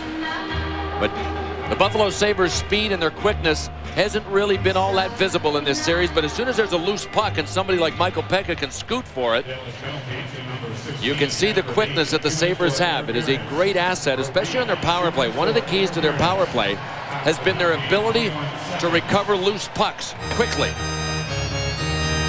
It'll even it up first time, 4-on-4 in the game. First period face-off, 65-35 advantage to the Dallas Stars. Percentage-wise, Guy Carbonneau went 5 out of 6 on face-off wins. Joe Nieuwendyk wins another one right there. Nieuwendyk now has won 4 out of 6. Dallas continues to dominate off the draws. Zubov will move it up. 4-on-4 situation. Zubov sends it wide side. Little room in the middle. Shot! And that deflected out in front. Good play again by Nieuwendyk. Zubov looking deep, pitch against Sador. That one deflected away off the side of the net. They'll go back on top to Zubov. Zubov takes the shot, blocked off the wall. Nieuwendyk back, Sador. Sador looking. Sador tried to center. Didn't get anything on it. Puck still in the middle. Nieuwendyk flipped it away. He and Warner do battle. Came to center to Zubov. Got an odd man chance for Dallas if they can get it up ice in time. They do not. Buffalo gets back. Nieuwendyk again. Shot blocked by McKee. Saved by Hatching. Nieuwendyk got his own rebound. And Dominic Hasek made the save. What a shift for Joe Nieuwendyk. His coach described him as a man possessed, and that shift, he looked like a man possessed.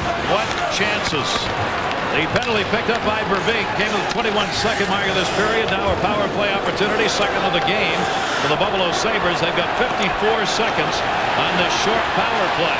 Buffalo Sabres did not convert. Their only power play chance in the first period. Sent around on the far side boards, held in by Shatan. Shatan hit by Matvechuk, held it in. Near side, Zhitnik open. Wrist shot. Save Belfour. Tipped by Primo. Rebound Barnes couldn't get it. And it comes to center. Power play still 30 seconds remaining on it for Buffalo. Cleared up by Primo, heads to the middle. Pass to Primo at center. Primo got Woolley in front. Fanned on the shot, knocked away by Belfour. Puck bounced on him as he ended up with a 2-on-1 down low momentarily. Zhitnik, Primo could not get it. Shatan holds it in. Shatan looking. Up top, Zhitnik again. Power play Buffalo. Zhitnik leaves it onto the point. Near side, Barnes. Barnes open, won't take it. Barnes drops it back. Time running out here. Barnes thought about one-timing it. Penalty is over. Back to 5-on-5. Primo center tipped away. Hatcher's got it. And Verbeek out of the box with him. There's Pat Verbeek. Verbeek 2-on-2 with Hatcher. Verbeek shot. Save made by Hasek. Cleared back into the corner. Zhitnik. Long shift for Zhitnik. Buffalo needs the change here. That will be an icing if Ludwig gets there first. And he does. Ooh. Well, the crowd was yelling for shots here, but the Buffalo Sabres power play had no seams. And this is the shift that I was talking about. Joe Nieuwendyk looking like a man possessed. He was everywhere. He not only had two good scoring chances, but look, he never stopped. And he tracked down the puck when he had to there and made great plays to spring other guys loose for scoring chances. Look at that. I mean, he was a hawk all over the puck. He turned it back up ice again and came over the line, got hit, got the pass back, ripped another shot that gave Dominik Hasek all kinds of problems, then went to the bench for a well-deserved breather. What a shift by Nieuwendyk. 5.5 minutes of playing time in the first period. Zubov continues to lead Dallas in ice time as he had over 6 minutes, almost 7 in the first period. He's been their leader throughout the playoffs in ice time. Sergei Zubov up the middle, dumped in by Modano. Belfour tipped it around the far side. Tony Herkus joins us late. Brett Hull not playing as expected tonight. Continues out with the groin problem. Backhand shot. Barnes deflected up in the air into the corner. Dixon Ward. He got pinned up by Chambers. Modano came back to help. Centered Michael Pekka. Pekka goes to the corner for it. He gets hit by Ludwig. Ludwig, Pekka do battle. Dixon Ward. Ward trying to turn it to the forehand. Lost it. Sent up to Tony Herkus. Herkus brings it out to center. Dallas back 3-on-3. They want a line change. Dallas does. Hasek played it back in behind the net. 12-8 the shots in favor of Dallas. Knocked away off the near side boards. Vaclav Barada could not hold it. Pekka without a helmet out there. Sloan, Skrubland tried to hold the line, but could not do it. 1-1 the score. Day off yesterday. Where do you go? Where else? Niagara Falls. You can get up there and take a Peace Bridge over to the other side, to Canada, where the dollar's worth 40% more. Do all your Christmas shopping early when in Buffalo. Well, Michael Pekka with the big assignment to play against Joe Nieuwendyk is really physically involved in this game, and a couple of times he's had no choice because people like Craig Ludwig have played him first. Ludwig came in, ripped the helmet off. That was a problem for Pekka, but not a big enough problem to stop him from jarring Craig Ludwig in the chops with a straight right. That's the way Michael Pekka has to play to be effective. Just what you saw in that replay, fighting back all the time. Sador shot that one in wide on Dominik Hasek, and a save made off Zubov's chance. Picked up on the far side. Barnes got it out to center, intercepted again by Blake Sloan, who sends it right back in. Hasek leaves it back in behind the net. McKee will come back to get it. 4 minutes into period number 2. A 1-1 game as this series has gone. 2 of the games decided by 1 goal, the other by 2. But for most of the time, it's been tied. Sador cleared it up and out. Brett Warner will give chase. Warner plus 11 in the playoff years, have done an outstanding job coming over from Florida. Buffalo Sabres have used him effectively as he's out there with McKee now on defense. Right back in a little room for Holzinger. Save made. Rebound into the middle. Deflected off the near side boards. Jamie Langenbrunner came up to get it. Nieuwendyk came through and just dumped that puck out of the slot before any Buffalo Sabre could get it for a shot. And then from the corner, Daryl Sador just knifed it out of the zone. The Dallas Stars try to get the puck out of their zone as quickly as possible. It's not about a set play. It's as quickly as possible depending on what's available. And when there isn't anything, bang around the wall hard or bang up and off the glass and out. Randy Cunnyworth back out. In his first playoff game, intercepted Rasmussen. Rasmussen into the middle shot, and that's blocked into the corner by Ludwig. Ludwig tied Rasmussen up. Rasmussen reaching into the pile here, trying to dig it out. It's free there. Nieuwendyk now had it. Rasmussen bangs him. Rasmussen just tries to move the whole pile. Primo's centered. All the way back to the blue. Backhanded Zhitnik, got nothing on that, and it's cleared out. Boy, Zhitnik and Schmeling, the defensemen, were almost on the face-off dots, both of them. And that draws the forward coverage to the side and leaves a man open right in front if Dallas wants to have a 3-on-2 behind their net. And they will try if those Buffalo defensemen indeed are going to pinch in like that. But as we mentioned earlier, Dominik Hasek said, go ahead, guys. Leave it to me at the other end. Try and create some offense. Stick back there behind the net. That had to be played by Belfour as well as the puck. Cleared up the near side. Willie trying to hold it in against Verbeek. Did not. Here comes Keane. They got a 3-on-2 opportunity to Verbeek. Verbeek shot. Save Hasek. Rebound skipped over Geek. Have it on stick. Chaton will come the other way. Chaton. Brown. Juno. Brown tried to redeflect. Could not do it. Comes to the near side boards. Did not end up on net. Woolley stepped up again. Chaton covers his shot. That deflected wide into the corner. Keane over to get it. Keane got it up and out. Here's Hatcher with Verbeek. Hatcher turning it in. 3 back for Buffalo. Hatcher a little room. Couldn't get the shot off. Hatcher behind the net. Waiting. Dallas changing behind the play. Hatcher brought it out in front. And Joey Juno picked it up. Juno. Madonna. Great pickpocket. What a play by Mike Madonna. That's that backside pressure, and Herkus was back in the defense position, so Buffalo might have been able to do something had they been able to continue the rush against Herkus. Mike Madonna came back up to get it. Near side, Herkus and Lettinen. Poke checked away from both of them. Moving across the ice, it's going to be held in again by Chambers. Chambers dumped it back to Yuri Lettinen. Lettinen looking for Madonna. Lettinen, he moves to the forehand. Back for Madonna as they cycle. Picked up by Woolley. Woolley will be hit by Herkus. Look at the job of the forechecking here by the Dallas Stars. Patrick on the near side. He can't clear by Madonna. Michael Pekka goes the other way. They'll just ice it or at least try. And they do. And right now, Dallas is dominating play in this game. But it is 1-1. Game tied at 1. Let's take a look at our Dell League leaderboard. Somebody's going to be taken off of this group of teams who have played the most playoff games without winning a cup. The Blues at 259, then the Stars and the Sabres. But one of them will have their names inscribed when this hockey season's done.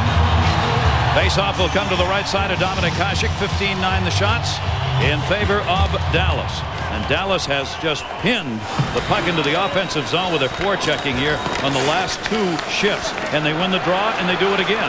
And down the middle, Langenbrunner backhanded it. Hasek played it away.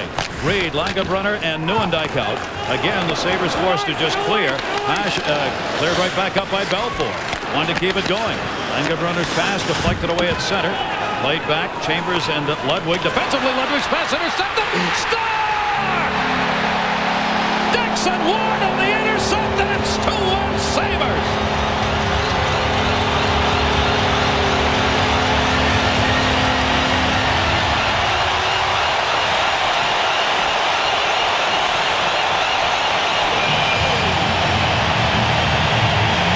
This is also one of the guys that Lindy Ruff said had to get it going. Dixon Ward. It wasn't only Michael Pekka, it was the entire line. A good interception by Dixon Ward after a fumble to the puck by Craig Ludwig, and Ken Hitchcock says this can't be. Well, it is.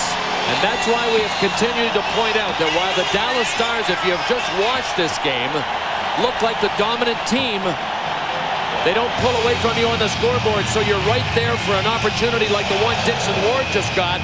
A great shot by Dixon Ward because he put it right inside the post. Eddie Belfour was handcuffed, and the Sabres lead it 2-1. Second time they've led in this game as Jeff Sanderson had the first goal. This one at 7:37. Both of the goals somewhat alike. They've come to Sanderson breakaway, no assists, and a Ward interception, no assists. Pennyworth brought it in off the near side. 7th playoff goal for Ward this year. 7:37. 2 even strength goals for the Buffalo Sabres, and they've got the 2-1 lead. 11:54 to go here in the second period. Dallas back at center. Zubov will move that one in off the far side wall. Played back in behind the net by Rasmussen. Dallas again on the intercept at center. Both teams over the boards.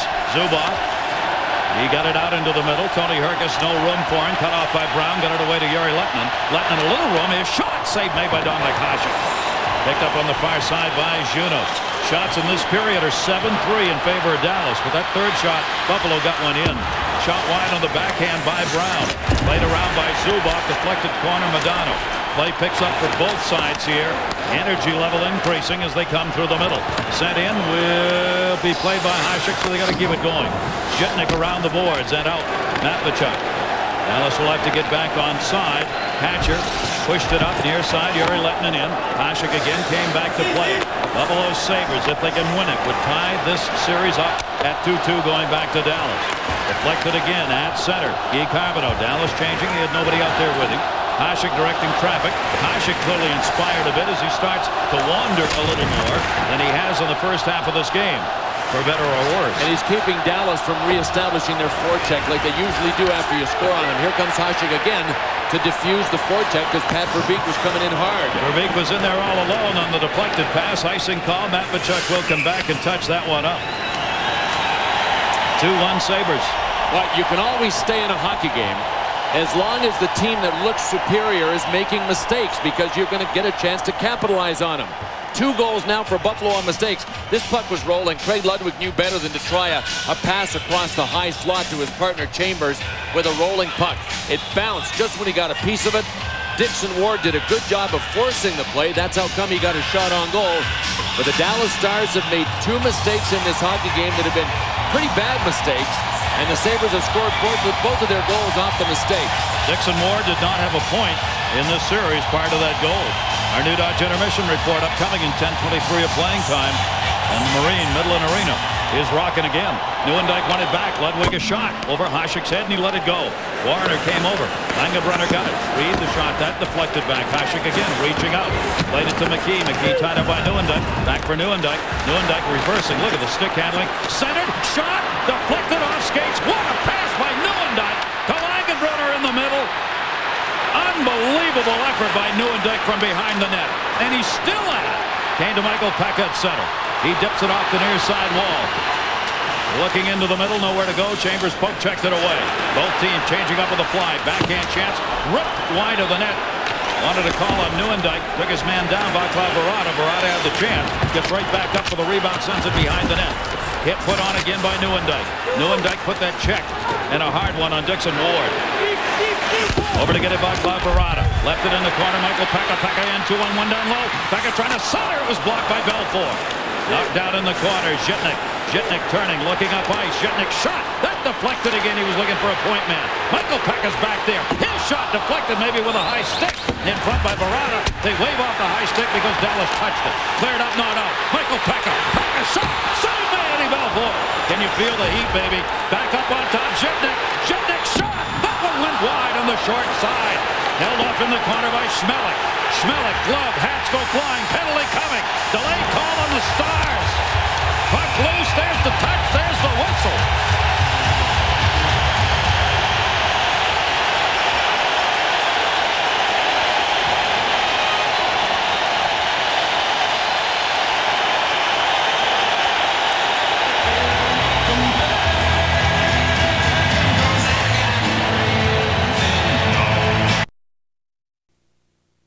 Well, the Buffalo Sabres did not come this far just to pack it in. Boy, they've got it turned up.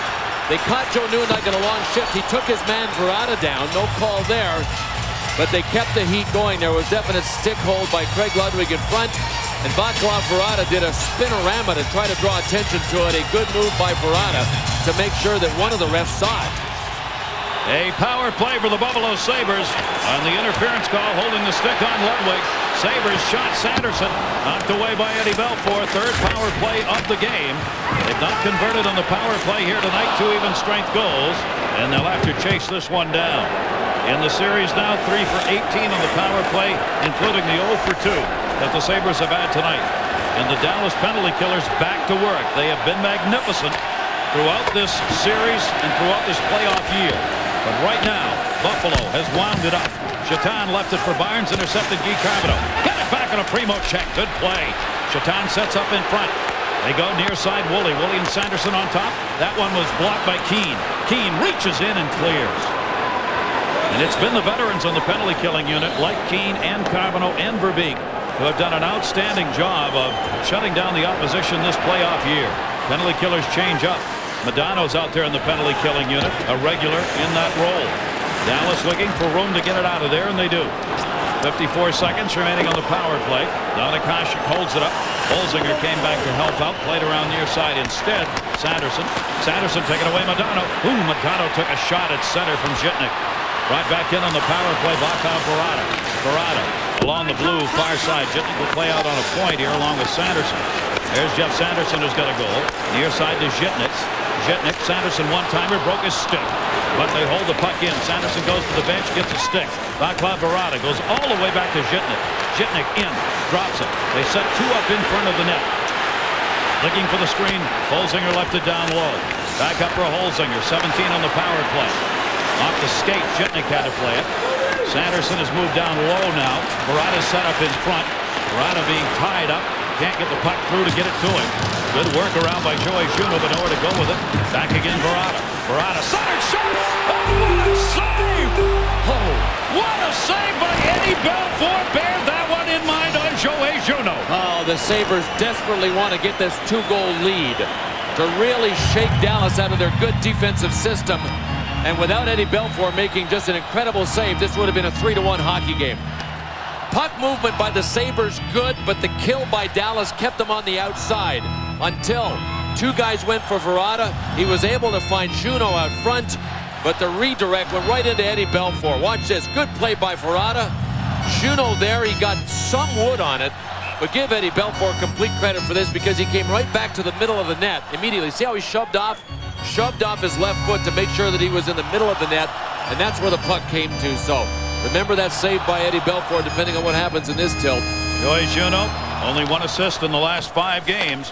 Pennyworth near side, able to hold it in. Pennyworth again at the blue line, dumped it into the corner to Primo. Tipped away to Matt Tkachuk from Guy Carbonneau. Off the boards for Guy Carbonneau, penalty is over. Buffalo does not convert, 0 for 3 on the power play. Verbeek chipped it in. Verbeek heads to the net. Keane gets tied up. He and Primo do battle along that wall. Loose Verbeek kicking at it. Verbeek had it poke checked away to the near side by Jay McKee. A 2-1 lead for the Sabres. 6:23 to go, second period. Buffalo already has one more shot than they had in the last game. They've got 13 on the board. Set back for Verbeek and Keane. Verbeek trying to draw it out in front. Verbeek turns it forward, center shot. What a save, Hasek! Guy Carbonneau, each goaltender has robbed the opposition on the last 2 saves. Rasmussen tipped away and out through center. That was as good as Eddie Belfour's save. Maybe even better because Dominic Hasek had to use his pad. The shot was going into long side behind him. These two goaltenders are putting up fantastic numbers. In the playoffs, Belfour's got a 1.83 coming into this game. Hasek a 1.89. That's in the playoff year. Intercepted, Michael Pekka drops it back. Both teams trying to complete line changes here. And Buffalo gets theirs done. Cost them control of the puck. They had a long shift. Back to center. They got to get on side. Vaclav Barada waiting. Dropped it back to Woolley. Woolley off the near side boards for Pekka. Sent up near side. In. Looking. Holzinger trying to drop that one off into the middle. Is it Barada? Tip Belfour knocked it away. Vaclav Barada was out in front. That one comes back to center, and Skrudland's going to go to the penalty box. Brian Skrudland started back after Michael Pekka. Well, the damage is already done. I mean, Brian Skrudland's got to go to the penalty box because if he gets let go there by Kevin Collins, he might have made this worse. Oh, baby, what an elbow to the chops of Michael Pekka. Watch this. Skrudland looked like he thought he was going to get tagged by Pekka, which I think he would have. And he came up with his glove in his forearm. And then Brian Skrudland wanted to go back, and Kevin Collins said, hey, listen, I got my contact lenses in right. Get back here. I know who you are. Veteran Brian Skrudland. The last 3 penalties have been called against the Dallas Stars. 4th power play for Buffalo. Well, Pekka and Skrudland had something going there for a while, so that was just the end of it that we saw. Amazing save by Dominic Hasek. Pat Verbeek waited for somebody to get in behind, and Guy Carbonneau came charging in. Carbonneau kind of shot it into him as well, though, just like Joey Juneau did to Belfour at the other end. You see how Hasek took away low? That's where Guy Carbonneau and the rest of the Stars have to have that little bell go off in the back of their head that says, go high, go high, go high. Buffalo Sabres' fourth power play of the game. They've gone 0 for 3 tonight on the power play, 3 for 19 in this series. A chance to go up by what in this series would be an enormous 2 goals. If they could get a power play goal right here. Back for it, Barnes. But again, the forechecking. Yuri Lettinen up, pinning him in. Down to 1:30 left on the power play. Shitnik from the red. He'll send that one in around the board. Belfour not wandering to try and play it. Lets the defense and the forwards handle it. Held in at the point. No shot. Down low, Primo a screen. Right through the crease. Rebound. What a save. Eddie Belfour made on Chatan. Eddie Belfour came left to right. The puck had gone behind him. Chatan came around the net, tried to knock it in, and Belfour made the save. I'm not sure I can believe what I just saw. I'm going to have to see it again. Eddie Belfour looked as much like Dominik Hasek on this play as Hasek does. What a play. 2 Dallas Stars went out to block. See both of them. Lennon went out. Matvichuk went out. A great play here by Chatan to keep the puck out front. Oh, what a save by Belfour. I don't know who it was in front, but Darian Hatcher had somebody tied up. Wayne Primo out in front. See, Primo wanted to get to the puck, and he couldn't because of number 2 Hatcher. Chatan came around. Oh, no better than that. You won't see any better than that by Eddie Belfour, and Miro Chatan continues to be snake bit here. Hasek's got a .936 save percentage. Belfour .923 with saves like that. Still 1:11 left to go in the power play. The Eagle at the other end. Had to do a little nesting that time. What a display at both ends. Well, it's supposed to be like this time of year, and it is. It is. It is not a must-win for Buffalo, but as we said at the top, it's that close. They get down 3-1. Dallas is looking at the cup. They tie it up, and who knows? Eddie Belfour, power play still underway for the Sabres. They've got 57 seconds left on it. Jetnik back along a point here. They're looking down low. Tip Belfour, another big save, and clipped away to the corner. Brown cutting through, redirected that puck, and Belfour made the save on him. Held in at the point, Jetnik. He's open. Jetnik blast off the blocker. Belfour saw that one and cleared out of the zone by Guy Carbonneau, who was down on his knees. Both teams changing. 32 seconds left on the power play chance for the Buffalo Sabres. They lead it by a score of 2-1. Sent around by Juneau, far side, tipped it. Juneau found it. Back up on top. They're looking for Juneau down low with Vaclav Barada. Juneau still has it. Centering Vaclav Barada. Knocked away by Matvichuk. Juneau battling to get it back. In the corner, Barada taken down by Matvichuk. Big strength and a penalty coming on the Buffalo Sabres. A hit from behind, delayed call. Yuri Lettinen, there's the whistle, because the linesmen are having to move in. Holzinger is the man who got the initial penalty. We'll see if there are going to be any more. Boy, I can't describe the intensity that this game is being played with. Regardless of the outcome of this series, no matter how many games it takes, this series has been one of the most intense series I've ever seen in the Stanley Cup Finals. Boy, oh boy. And there are some of the scars to back up the point. But the Buffalo Sabres had a chance to go up 3-1 in this hockey game. We showed you earlier the cameras. We'll call them the NHL cams for now, because we're experimenting along with the NHL with these little cameras to make sure that there is a perspective of the goal line from all angles. This is the locked off look that you get from that little camera. Eddie Belfour had the puck bounce off him. It will come back into the play when Chatan shot it back on the backhand, and you can see from that camera, if we had to use that camera, would have been perfect just up here in the corner of the net. Now, we use the goal cam for those kind of angles too, but the goal cam is movable. Therefore, sometimes it's looking all over the place and not specifically at the goal line like those cameras. Holzinger got the boarding call, 16:44. Another power play opportunity, third of the game. The Dallas Stars down 2-1 with 3 minutes to go in the period have the power play chance. They got out of an 0 for 17 with a power play goal in their first chance here tonight. And they get another one to tie it up. Reed in the corner. Langenbrunner came back to get it. Rolled through to Dominik Hasek. Brett Warner's pass deflected in the corner. Lundijk back out on the power play. Will go to the front of the net.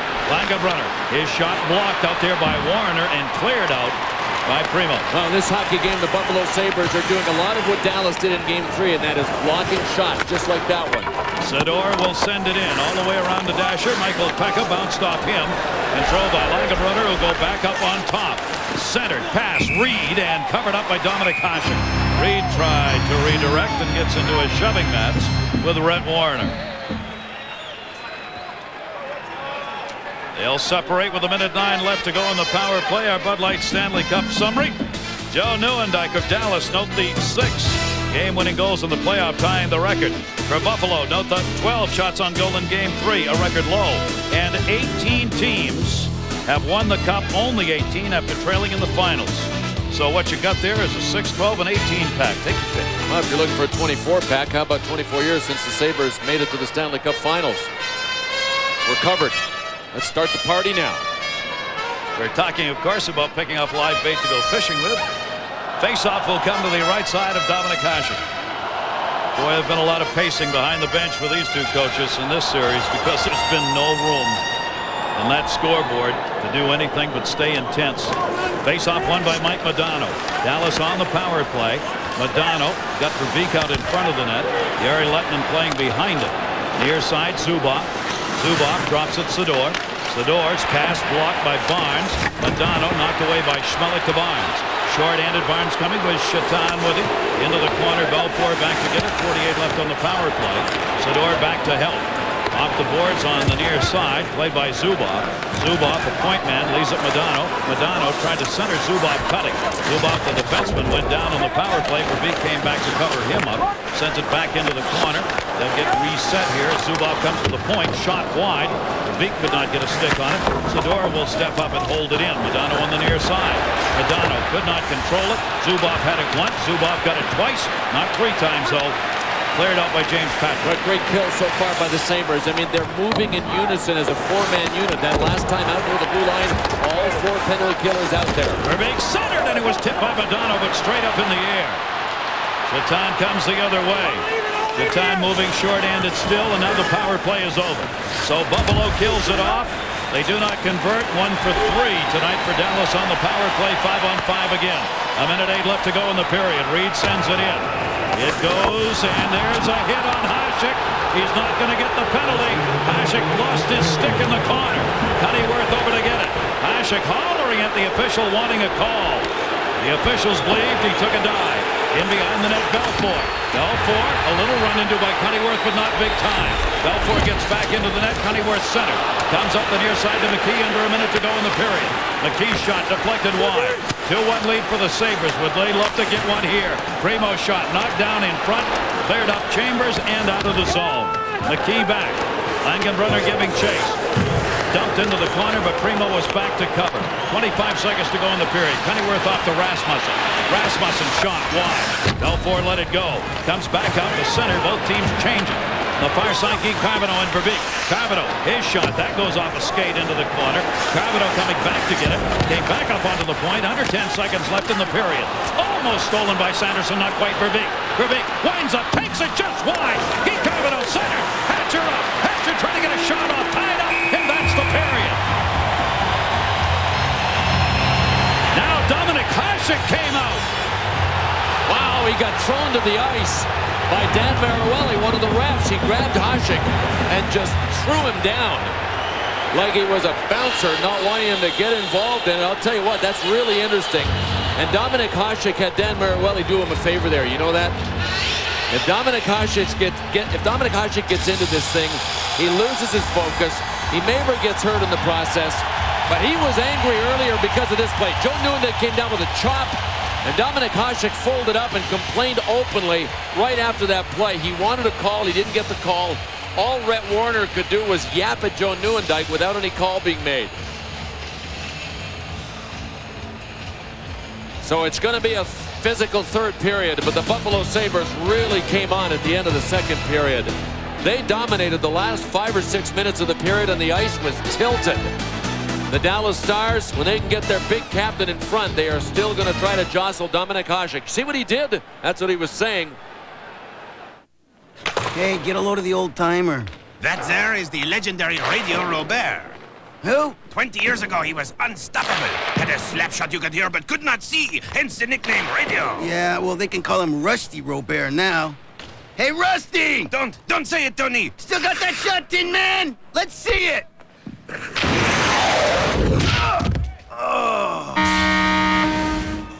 Punk. Hey, maybe you should be a goalie, Tony. Tony? Back here on the new Dodge Intermission Report, the Buffalo Sabres now 20 minutes away from evening this series at 2 games apiece. And keep this in mind for Dallas against St. Louis and against Colorado. They led those series 2-1 and lost game number 4. Let's join Al Morganti. Thanks, John. One of the big reasons the Stars are here. Craig Ludwig, block shots, great defense, a turnover tonight. Can you go over your perspective on it? Yeah, you know, the puck was just dumped back out of their zone, and it was going into our end, and I was just trying to throw it over to my partner, Sean, and it bounced right off the top of my stick, right on, I think it was Ward's stick, and he just shot it right over the top of me, and I think I screened Eddie on it, and he didn't have a chance. All right, getting very emotional out there tonight. Good luck in the third period. All right, thanks, Craig. Over to Steve Levy with the Buffalo Sabres. Al, thanks very much. With the goal scorer of the second period, Dixon Ward, even your shift, your line shift after the goal, seemed to be the best shift you guys have had, maybe the best period so far in this series for the Sabres. Well, no question about it. I think we just got our energy going. We started throwing everything at them, and we had our defensemen really involved and keeping pucks in, and that's what we have to do to create some chances. Good luck in the third. Thanks. Thanks. Dixon Ward's goal is the difference right now. John, back upstairs to you. All right, Steve, thanks a lot. And as Dixon Ward just said, and as you said moments ago, without question, Buffalo seemed perhaps in game number 3 a little tense, a little tentative. We have not seen that, at least in that period. And again, I just want to emphasize about the thinking and the reacting. Now they're reacting in that period. A loose puck, they go get it. Another loose puck, they go get it. A guy's in their way, they knock him on his butt. Puck is in the zone, defenseman will jump in and get it. Before, they were always thinking, can I go in? Can I go out? Will I give up a chance against? They're not doing that now. A loose puck, that's ours. They're angry, they're mean, they go in and get it. They win battles, they're creating loose pucks, and they're also creating some penalties for them. So they must continue to play that way in the third period. And you can't underestimate, too, how valuable Randy Cunnerworth, the veteran, has been in this game. He's had plenty of jump. You can tell he's a communicator on the ice, always guiding traffic. The other thing to keep in mind is there are not many vocal leaders in that Buffalo Sabres locker room. Randy Cunnerworth will definitely help that out in between periods. The wily veteran who was playing for the old guys. Back when Barry Melrose was still on skates and had a twig in his left hand. All right, stick around. When we come back, we're going to head back with more. Skrudlin and Pekka collide. The third period coming up.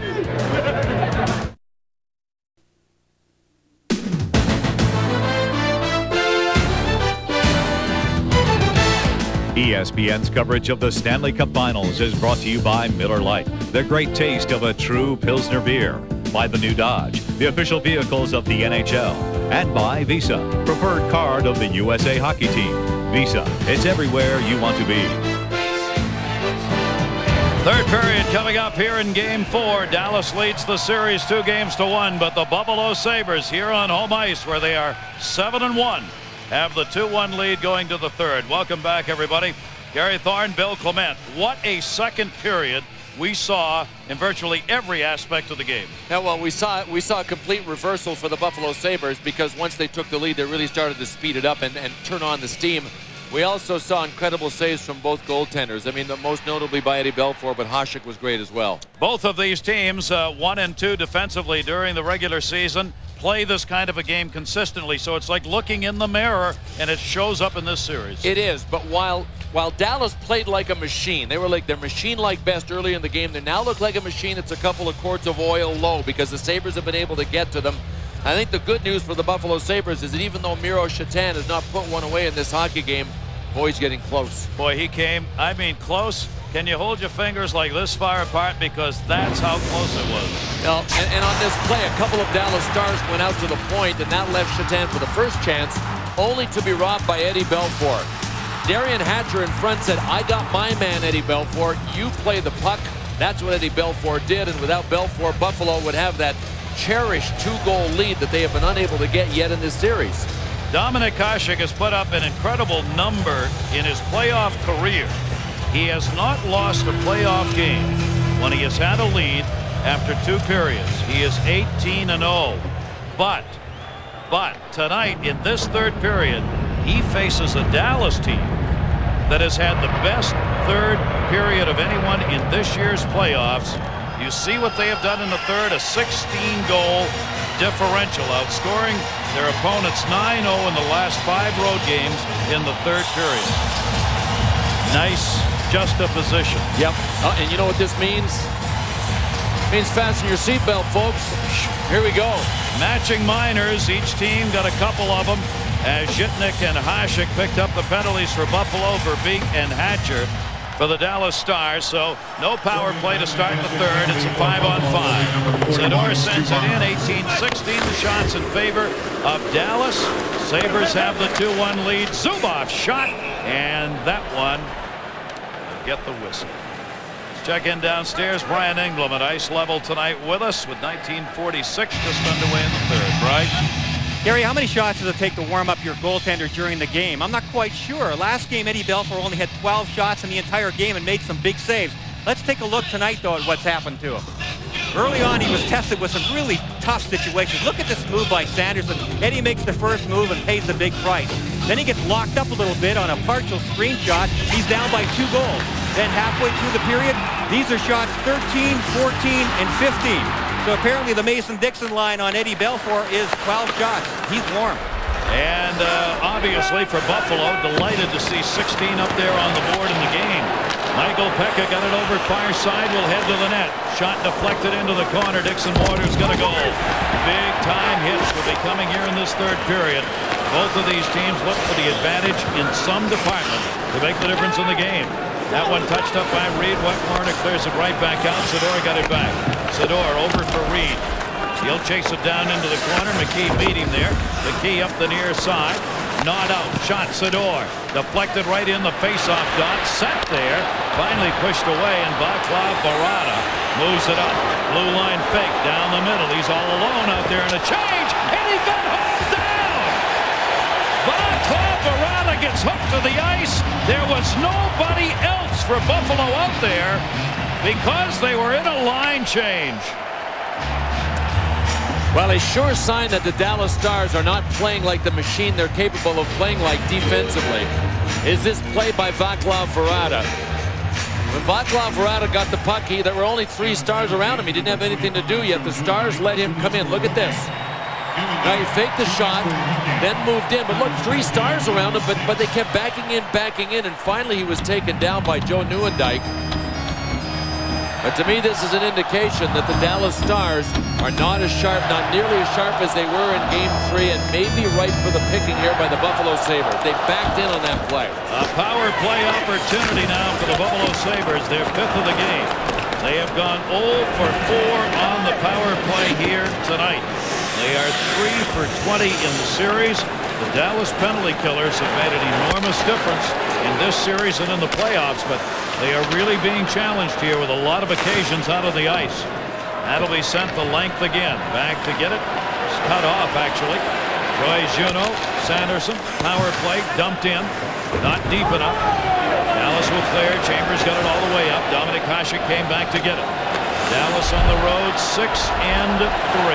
Buffalo at home, 7-1 this playoff year. Sent in by Woolley. Near side Modano. Modano got it up the boards but not out. Woolley trying to knock that pass down. Will play it off the wall. And then his pass is deflected by Mike Modano. Still 1:08 left on the power play. Want to remind you, Sports Century. The countdown continues Friday at 10:30. His name, Bobby Orr. And the infamous goal in the picture of him flying through the air. The 67th Calder Trophy, who redefined a defenseman's role in the National Hockey League. Bobby Orr, Sports Century, Friday at 10:30.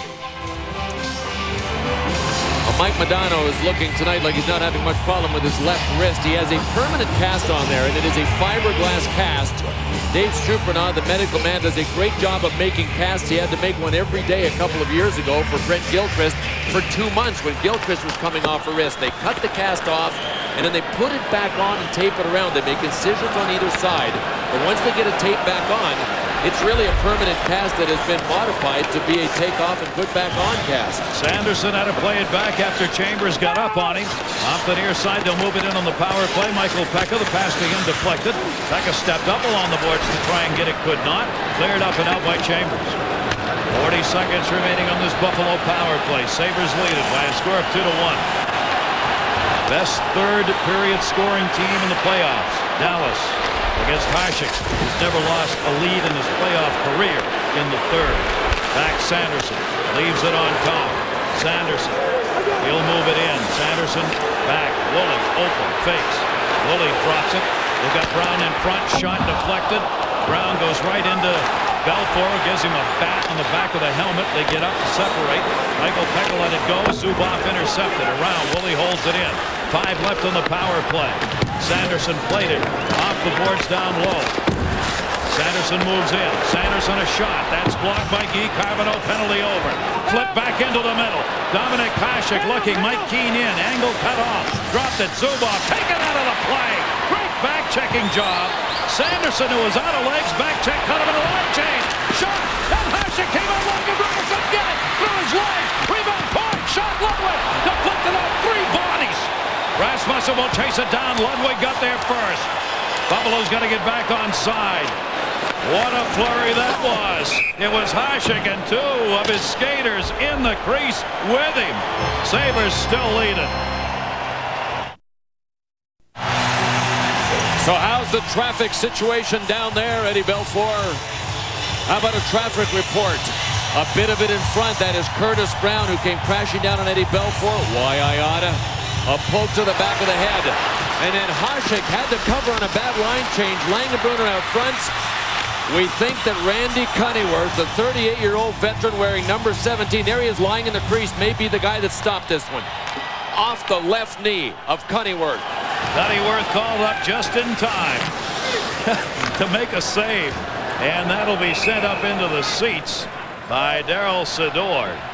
But that was one of the worst line changes in the history of line changes. And the Sabres all tried to sneak over Dallas, like to pull the wool over their eyes, and it didn't work at all. That's how Langenbrunner got his chance. I'm sure Lindy Ruff was seeing his life pass before his eyes because he saw 5 guys coming over for the change, the play on the other side of the ice, and he had to be yelling, hurry up, hurry up, hurry up, get out there.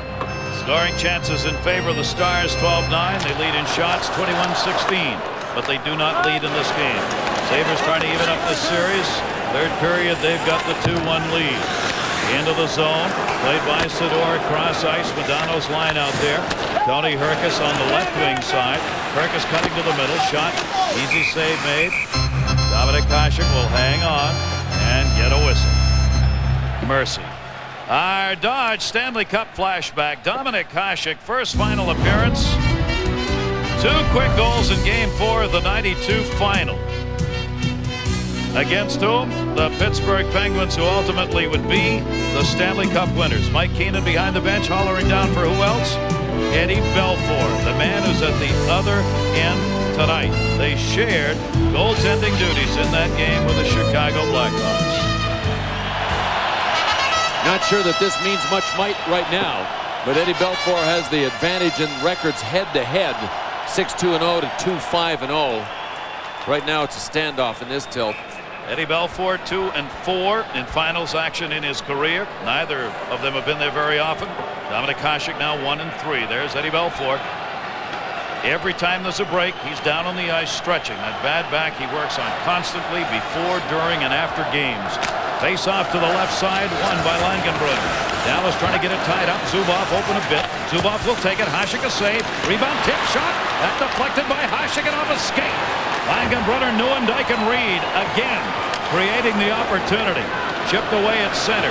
Sador off the boards, too far for him to handle. Rhett Warrener up, sent in by Verano. Far side. Dixon Ward, who's got one of the goals in this game, came up trying to get it. Zubov back into the middle. It'll come near side. Sanderson and Ward have the goals for Buffalo. Dallas, the one squeezed in between, as Buffalo has had the lead twice in this game. Well, this Joe Nieuwendyk line that has Jamie Langenbrunner on one side and Dave Reed on the other. They're dangerous enough when Nieuwendyk takes the draws because they control so many of them. But this was Jamie Langenbrunner that took this draw. Nieuwendyk and Reed squeezed their guys out. That gave Sergei Zubov time to pump once.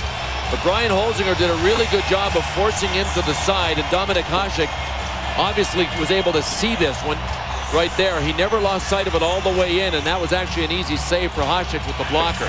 But Even when Langenbrunner's taking the draws now, this line of Nieuwendyk, Reed, and Langenbrunner are really a threat. The most dangerous Dallas line. Dallas, all 5 shots so far in this period. Modano's double shifting here as he's out there with Sloan and Sim. Batted away near side. Modano's in the middle. There he is. Modano had it pickpocketed by James Patrick. Kicked at center. Chetan, a couple of shots in this game. Chetan, Sim, colliding. Matvichuk on the loose puck. Dropped it around Juno on the far side. Kicked away by Sloan. Chetan there, though. Hatcher on him. Sloan still doing battle. Hatcher kicked up off the boards. They'll go right back to Brown. Brown coming around forehand side. Didn't have a shot. Turned it back the other way. Chetan and Hatcher collide. Back for Joey Juno. Juno looking for Brown. Dropped it off. Hit Brown with it. Brown is covered. Brown pinned up in the corner. It's a battle. Picked back up by Willie, the defenseman. In shot. Belfour reached out. Had help from Hatcher. Picked up by Sim. Will move it up ice. John Sim will send it in. Hasek gloves it. Hatcher coming. Played it anyway. Off the near side board. Patrick taken down. Puck rolls by Ludwig. Holzinger giving chase. Holzinger flying. Belfour saw him coming. Belfour played the puck himself. Nobody else out there for Buffalo. They were in the line change. Dallas wants a change right here if they can get it. Blocked deeper into the corner by Verbeek. Good play. Verbeek on Jitnik. Freed it up to Carbono. Carbono waiting for some help. Carbono looking up the near side wall. Had Ludwig. Got it back up. Ludwig trying to knock it down on the blue. Did, but it was poked away and out by Barnes. Back for Keane. Keane sends it in. Through Jitnik. Richard Schmelik coming. Hasek will play it instead. They'll pinch up. Dallas trying to create an opportunity. Centered. Shot. Deflected by Dominic Hasek. And another turnover created the opportunity. That's where the chances have come. Guy Carbono's had a couple of great scoring chances in this game. That was another. Not as good as the first. Up through center to Barnes. Sador reaching out. Tipped it away to Keane. Keane lost control of it right at the blue line. Barnes. Barnes trying to move it in. Keane was back there. Barnes gets it back. Barnes. Zubov cut him off. Played by Guy Carbono. Carbono. The aerial pass deflected away at center. Buffalo will clear it out. It is tense. It is tight. It is nail-biting time. With 13:10 to go in this third period. That will be whistled behind the play on the glove pass. But the Buffalo Sabres in the second half of this game are really looking like a team that is competing as fiercely as the Dallas Stars. They did not look like that the first half of this game. Now all the one-on-one situations, the man-to-man situations along the boards, all of these Sabres now know that there is life. They've got a 2-1 lead. If they can win this game, go back to Dallas 2-2, tell you what, it becomes a best-of-3 for the Stanley Cup. And that's a pretty good situation to be in for any team when you're playing as the underdog. But the Sabres clearly are competing, I think, more fiercely now than they were the first half of the game. See the third period shots for these two teams. Game-wise, 24-16 in favor of Dallas. And a red line dump in, deflected, but played by Eddie Belfour. Belfour, Rasmussen tried to line that one up. Belfour has gone high off the glass every time to prevent the Buffalo Sabres from knocking it down in the zone. I think that might be one of the most underrated things of this series is Eddie Belfour's puck handling. Has done extremely well. Has not had a turnover here tonight, costly at least. Gary Lettman got tied up. Herkus came in to help out. Kicked off the near side boards. Dallas trying to cycle it down low. Again, very little room. Into the corner, Yuri Lettman's got Modano in front. Herkus on the line with the other two. Puck underneath Brett Warner. Dug out Herkus. Nope, Brett Warner drew it back in. Buffalo still no shots here in the third period. But, and we've had to underline this but throughout this game, at the Marine Midland Arena tonight, home of the Sabres. They have the 2-1 lead. ABC Sports and the National Hockey League coming together in the year 2000. 200 games combined on ABC, ESPN, and ESPN2. The playoffs, the All-Star Game, and the Stanley Cup Finals, only on ESPN and ABC. That will all begin next year. Looking forward to it, the joining of the forces of ABC, ESPN, and ESPN2. All of us delighted to have you with us. Hope you are enjoying our exclusive coverage of this Game 4, as it has been a dandy. This series has been a dandy. Nieuwendyk won the draw. Reed tried to shoot it, had it deflected. Came back out through center. Dallas making sure they're back on D. Sador will chase down. Sador up the near side and through the zone. I want to thank all the folks here in Buffalo while I think of it. They have been wonderful, hospitable, hosts here. We've had a tremendous time. Put on the wonderful receptions for us. Some wonderful donations they've made to the causes around town in the name of the league and the city. Thanks a lot. Good folks. Chased down by Sador behind the net. He'll touch it up, and that will be an icing call. 2-1 still. Sabres on top. Well, we've got numbers for third periods for both of these teams that support strengths and weaknesses for both of them. Third period stats. Check this out. None. Shots on goal. Dallas 6. Sabres none. Scoring chances 5 for Dallas. None for the Sabres so far. Score. Sabres 2. Exactly. Dallas Stars 1. It has been so difficult for either one of these teams to get a 2-goal lead in the series. One team has only had a 2-goal lead for 26 seconds, and that was Dallas at the end of Game 2. Longest lead either team has had in this series has been the Buffalo team tonight, with the lead they've had twice in this game. Once 1-0, and now 2-1. Zubov coming back to get it in behind the net. Brown out in front. Zubov will wait there. Chambers out there with him defensively. 11:30 left to go. Third period. Buffalo wins. Series tied at 2. Cleared up by Chambers. Patrick knocked it down.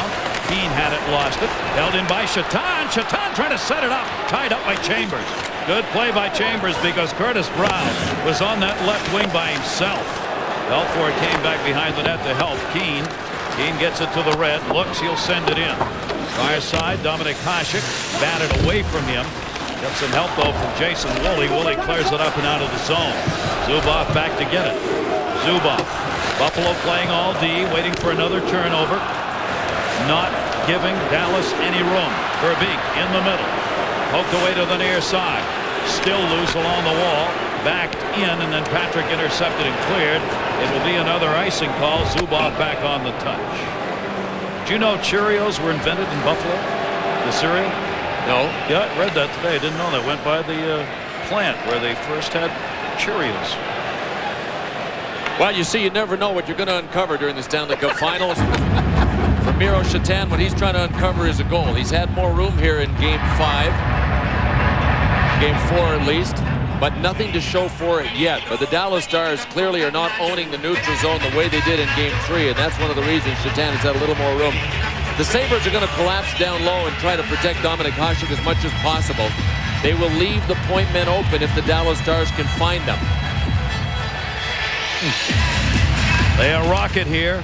Still, though, there's the rocking with a hoping shot. Hasek out in front, had it deflected to Rhett Warren. And not cleared yet. Cunnyworth got it out of there. Cunnyworth coming up to play here in this game in the playoffs from the minor league team has made a most valuable save already in this game. And there's Cunnyworth going back to get it. Cunnyworth up the near side. Rasmussen dropped it off. Intercepted Modano. Modano got it back to Matvichuk. Matvichuk lines it up. Takes the shot. And that one went wide. Held in by Hatcher. Hatcher gunned it down low. Tipped away by Tony Herkus. Herkus, puck underneath him. He wants to keep it alive. Dropped it off. Matvichuk, the defenseman, way down in the corner. Matvichuk could not get to it. Held in again, though, by Yuri Lettinen, who covered up at the point. Cleared around for Cunnyworth. Cunnyworth wants it clear. Modano poke checked it away from him. Still loose in the corner. Back behind the net. Primo dumped it off. Now they got some room, and they'll ice it. The flurry by Dallas.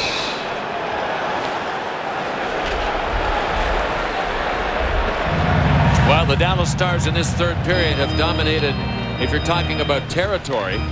Haven't had the scoring opportunities that they would have liked, but guys like Eric Rasmussen are still trying to lay the body on the Dallas Stars whenever they can, even the big guys like Darian Hatcher. Watch this. Hatcher pulled the puck off the boards. Whoop. Never saw big Eric Rasmussen coming. Down he went. That's a good play by Rasmussen. Take him out of the play. The puck happens to come up that side to Rasmussen. He's out of there heading the other way, and Hatcher's lying on the ice. Joe Neuendijk steps in to take this face-off. 7 for 9 on face-offs through the first 2 periods. Takes it against Michael Pekka, and Michael Pekka won the draw. Big win on the face-off. Now Sador stepped up to try and hold it in. They do to Neuendijk. Neuendijk got spun around by Dixon Ward. Pekka on the left wing side. Vaclav Barada with him on the other wing. Bounced it over to him, but Sador intercepted. Sador cleared it off the glass. It goes up and over. and that will draw the whistle. Let's check in with Darren Pang. Darren? Well, you know, fellas, that these goaltenders are peculiar creatures. We have that wild reputation. Eddie Belfour, in fact, has invested some $50,000 at least on research and innovation on equipment alone. But Dominic Hasek, well, he is a different bird. In fact, in between periods, Dominic Hasek goes to his locker room, sets the gloves down, and on the right side of your screen, you're going to see 2 nail clippers that he has right there. Don't touch these. Between periods, fellas, does the nails, gets it all done. Getting ready for this kind of action. But Darren, doesn't everybody have those 2 sets of nail clippers beside their stall? I did when I... No, I won't get it. We do that up here. Yeah, that's right. We do it right here. Periods up here. We have a manicurist and a horticulturalist who both come in. Face off outside the Dallas line with 9:18 to go in the period. And Buffalo will win it. Yeah, Woolley tried to send it in, ended up going right on the Dallas bench. So there'll be another face-off at center. 9:16 left to go here in the third. Sanderson getting out of his slump in this game. He had no points in 4. He has picked up the point. Mike Madonna, however, has not had a goal in the last 8, the longest goal drought of his playoff career. You know, and as long as the Dallas Stars have the lead, I think they're as good defensively with or without Brett Hull, because they're a team of just incredible interchangeable parts. When you're down by a goal, that's when you want Brett Hull in your lineup, and they do not have him. Hull out, expected back for the next game, but that, of course, one of those playoff secrets. Sent back in by Shitnik. Quick line change for Buffalo. Laid up the near side and by Schmelik. Length of the ice. Another icing call will be coming, this time at the other end. 9:02 left to go as the seconds ticking off ever so slowly in this tight game. Take a look at our Visa storyline here in Game 4. Ward, first goal last 4 games. All but 26 seconds of the series, it's been tied or a 1-goal differential. And Dominic Hasek has never lost a playoff game when leading after 2. He's 18-0. Our Visa replay is the goal that, as of right now, is standing up for the Buffalo Sabres. Good pressure by Dixon Ward and a turnover by Craig Ludwig of the Dallas Stars. And the Sabres have a 2-1 lead. 9:02 to go, and the Sabres just want this thing to count down. They haven't played very much in the Dallas Stars end in this period. We'll see if they can try to put any pressure on Dallas instead of being back on their heels. Off the face-off, it is won by Keane. Shots are now 25-16. Those 16 shots, the same Buffalo had when we completed the second period. And we've got 8:54 to go in the third. 2-1 Sabres.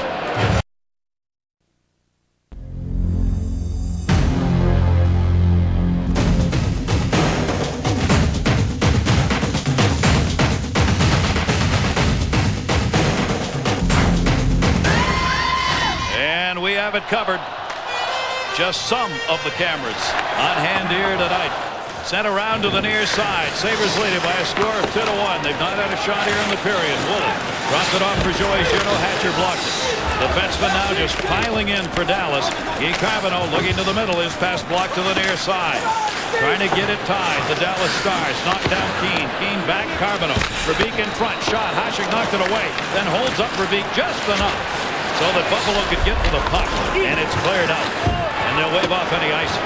Belfour will come to play it. Buffalo trying to keep these shifts very short here in the third period and keep fresh legs out there with 8:15 left to go. Dallas Stars down a goal. They've not led in this game. Off the near side, Matt Tkachuk, another defenseman moving in. Taken out of the play. Rhett Warner stepped up, wouldn't let him through. Dropped off behind the net. McKee over. Nieuwendyk on him. Nieuwendyk flipped it away. Looking in front. Matt Tkachuk, the D is down low, waiting. And there he is. Matt Tkachuk shot. Save made Hasek. Kicked away by Rhett Warner. Matt Tkachuk got back, covered himself on the point here.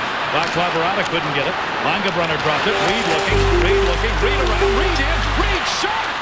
Save made, I think. Bodies got out in front. Hasek was down. And again, Randy Cunneyworth was there to help him. Dave Reed, the veteran, all the way around, did the 360, and nobody picked him up when he came out from behind the net. Zubov, little spinorama in. Off the boards. Langenbrunner reached back to get it and held it in. Played again by Hasek. He got caught out. Gets back in time. Nieuwendyk took that puck right away from him and put it back to the blue. Got back Vaclav Barada. Barada will send that one in.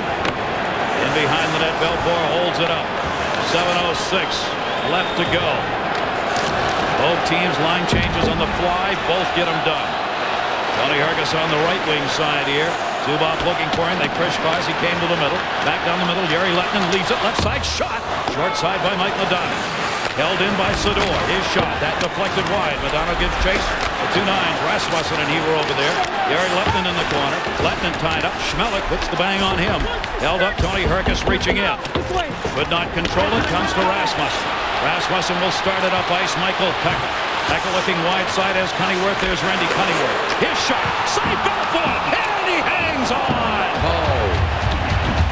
Well, you know the Dallas Stars are going to have to take some chances. This ended up being a 3-on-2. But well executed by the Buffalo Sabres, and only because of a good save by Eddie Belfour, the Sabres are denied their 2-goal lead. This will be the Sabres' first shot of the third period. Cunnyworth quickly transitioned. He had Rasmussen in front. That kind of crawled up Eddie Belfour's right side and then right down onto his chest where he could smother it. This is the break that the Sabres are looking for. Having Dallas pressing at the other end, pop it out of the zone and try to go and get it. See, that rolled up right Eddie Belfour's right arm. Earlier at the other end, Dave Reed turned. Dominik Hasek stacked the pads and made the save with the pads. Reed was trying to get away from him so he could get the puck up and over him, and it still didn't work. Shot deflected. Stu Barnes took it off the face-off win. Dallas back to center. So first shot on for Buffalo here in the third. And a good one. E. Carbon left it for Beek in. Verbeek shot. Deflected off the glass. Played back to Woolley. Woolley reversing near side. 6:08 to go in the third. Dropped the length of the ice to wave off the icing, saying Hatcher could have played it. Now he's got it. Hatcher taken out of the play. Good work by Holzinger down low. Puck underneath Hatcher, though, and he's going to have to hang on. Great hustle by Brian Holzinger. Boy, has he got the Jets. So much more room for the Buffalo Sabres when they have the lead, especially here in the third period. You're able to see them buy room for the forecheck. They've just been flying through the neutral zone when they've had a chance. So unlike Game 3, when there was no room for the Buffalo speed to show through, it's available here.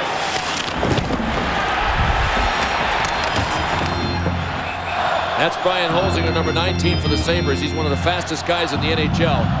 And with Sanderson out there with him, well, you talk about speed to burn. If the puck jumps over any Dallas Stars stick, you got Holzinger and Sanderson that are just away to the races going the other way. Brian Holzinger out of Bowling Green, former Hobie Baker Award winner. Told you how close this series has been. These number 1 and 2 defensive teams in the league regular season, tied or 1-goal difference 99.8% of the time in this series. You could get 100%, but then no one would ever win a game. Brought back up by Zubov. Far side Langerbrunner kicked away by McKee. Sador back in his own end. 5:43 to go. Stars 10-1 the shots in this period. 28-17 in the game. But Hasek has denied it. Reed moved it in, but it was offside. Neuendijk was in on the right. Well, the Dallas Stars are being allowed to bring the puck up the ice. Buffalo's trying to take away their passes, but the Sabres definitely are just falling back and letting them come. So with 5:35 to go, expect the Dallas Stars to generate more attack on Lindy Ruff's guys. We want to remind you, should Buffalo win this game, that would mean a Game 6 would be necessary. Dallas and Buffalo Game 6 exclusively here on ESPN. That would be coming up on Saturday, 7:30. We'll begin our coverage, if necessary, with our quest for the Cup. 8 o'clock, the action would begin on Saturday, if necessary, Game 6. And we'll redo the face-off out at center. Fox will pick up coverage on Game 5 back in Dallas. 5:35 remaining.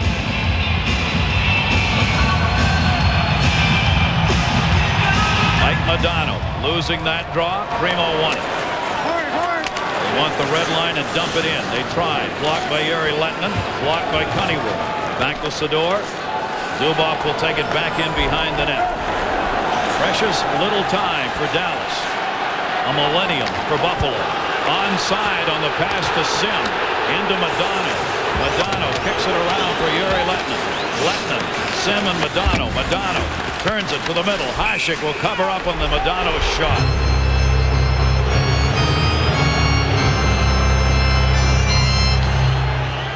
Dominik Hasek's obviously not going to take a chance and put this back into play.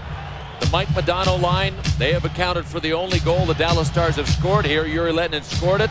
Dominik Hasek and the Buffalo Sabres have done a good job on the Joe Nieuwendyk line. Nieuwendyk has had a terrific hockey game, but has not been able to get anything by Dominik Hasek.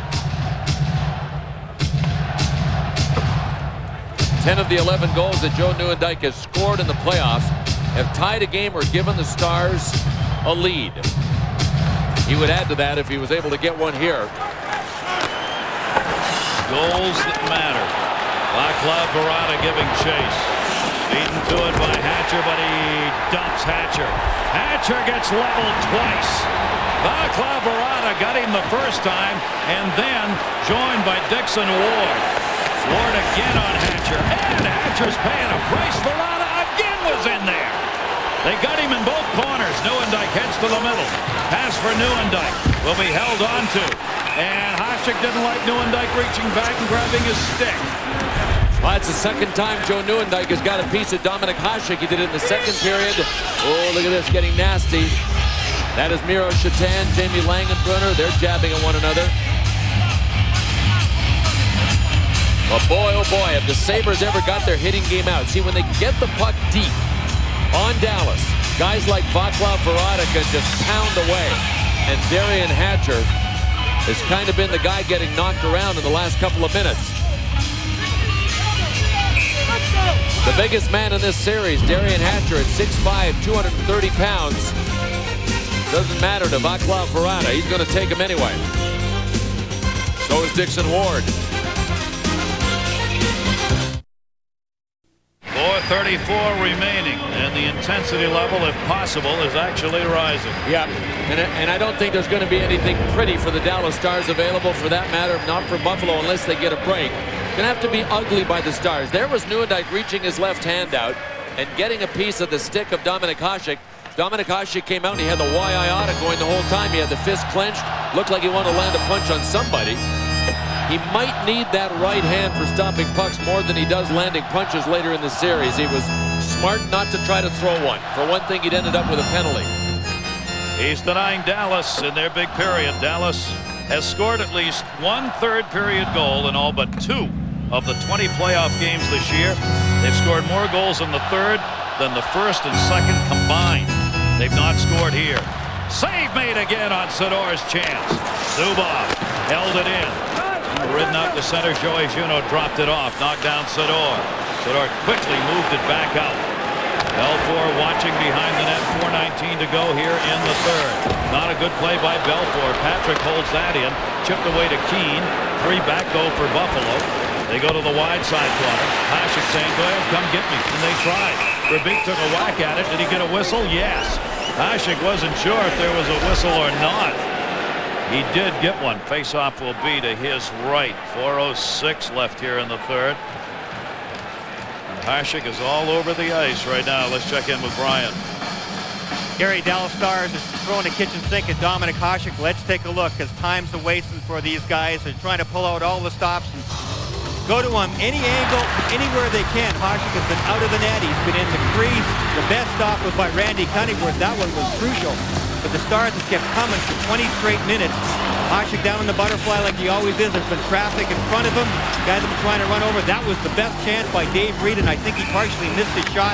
And in Nieuwendyk, of course, getting him riled up on that last sequence. They still haven't found a crack in the armor yet. No, and you know, watching Dominik Hasek over the years, I think this is the kind of tempo he thrives on right here. I mean, with lots of action, lots of stuff coming at him. He's absolutely focused and in the groove. The only thing that might get him out of that is paying too much attention to the guys that take a swipe at him. And Zubov shot, that deflected. Michael Pekka blocked that one and felt it a bit, but he'll stay out there. Tipped away by Modano, trying to knock it down with a high stick, did not. That kept it alive. Matt Tkachuk lined it up. It'll be cleared back into the zone by Yuri Lettinen. Jitnik around the net. Modano over there to meet him. Get it up off the boards. Michael Pekka forces that out through center. Everything's a muscle play now. Sent back in. Right into the corner. Down they go. Ward came over to help. Off the near side boards. Played by Dallas. The scramble back up ice. Matt Tkachuk brings it. 3:30 to go. Third period. Sabres 2. Stars 1. Schmelik got it back from Zhitnik. Michael Pekka. Dallas changing. Far side, good pass onside. Now Buffalo changing. Flipped in wide. Belfour plays it. Florida was out of legs on that one. Big offensive guns for the Dallas Stars on one line on that last shift. Madonna, Lennon, and Neuendijk all out there together. And that'll be whistled on an offside call. Mike Madonna has played a lot of hockey. He might even stay out here for a... No, is he going to go off? He might even stay out here now. But Ken Hitchcock's trying to get this thing going. Get the game tied up. And the Dallas Stars are hard to shake out of that 4-line rotation. It's got to get down to maybe 5, 6, 4 minutes to go. We're down to 3 minutes and 9 seconds to go in regulation here. Still, Buffalo has one shot on net in this period with 3:04 to go. Cleared around. They're defensing it up. Sador tipped away into center. Langenbrunner came back to get it. Waits for his teammates to clear. Puck came to Barnes. Barnes will feather it in. Belfour's side of the net leaves it. Hatcher back. The Sabres win, and the series is tied at 2-2. Lugging it up is Hatcher. Hatcher ran into trouble. Cunninghworth was right there to greet him. Sent back in Belfour. Boy, Hatcher looked like he was struggling on that one. Well, you know what? He has been pounded a lot here in the third period, and he looks tired. I agree. He looked tired on that. Primo got it back into the zone. Hatcher will come back to get it. Hatcher has logged a lot of ice time in this game, almost 17 minutes to the first 2 periods. Badano's pass blocked straight up in the air. Rasmussen got it back. Schmelik cleared it up. Little open ice here. Shatan, here comes Belfour. Belfour plays it the other way. Brown over to get it. Brown will set it up. Buffalo with 2:07 to go. Into Shatan. Wraps it in. Save made by Belfour. Cleared up through center. Again, Richard Schmelik was there. Off the boards. Hatcher's still out there. Long shift for Hatcher. Wide on Dominic Hasek. Schmelik came back to get it. 1:50 left to go in the third period. Buffalo wants the clear. They get it. Zubov's got to play it. They want a clear and no icing. Keep the clock moving. Zubov up the near side. Then cleared it out of the zone. Dumped in by Verbeek. Dominic Hasek out to get it. Both teams changing. Round far side, Barada. Can't get it by Zubov. Second chance out of the zone.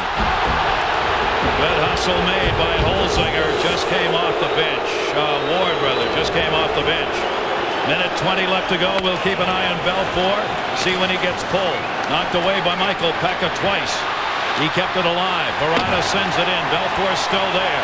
Minute 10 left to go. Fans beginning to sense a 2-2 series.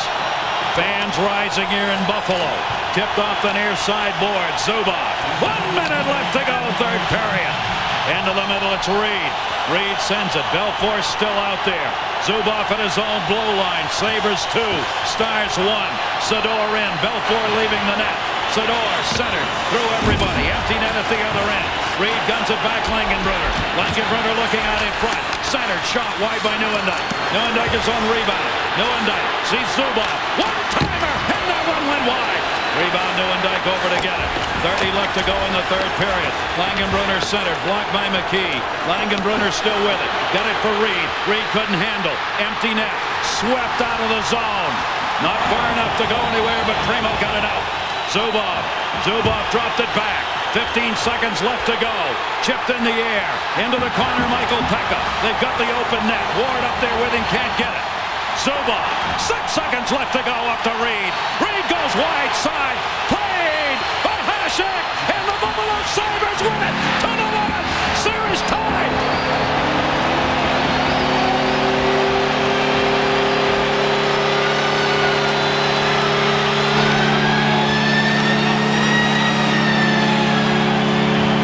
Troubles are brewing in the corner, but it will not affect the outcome of this game. It'll just maybe make the start of Game 5 that much more interesting. The Buffalo Sabres have tied this series at 2 games apiece. And now it's just up to the linesman and the refs to get these guys separated. This stuff means nothing unless it carries over to Game 5.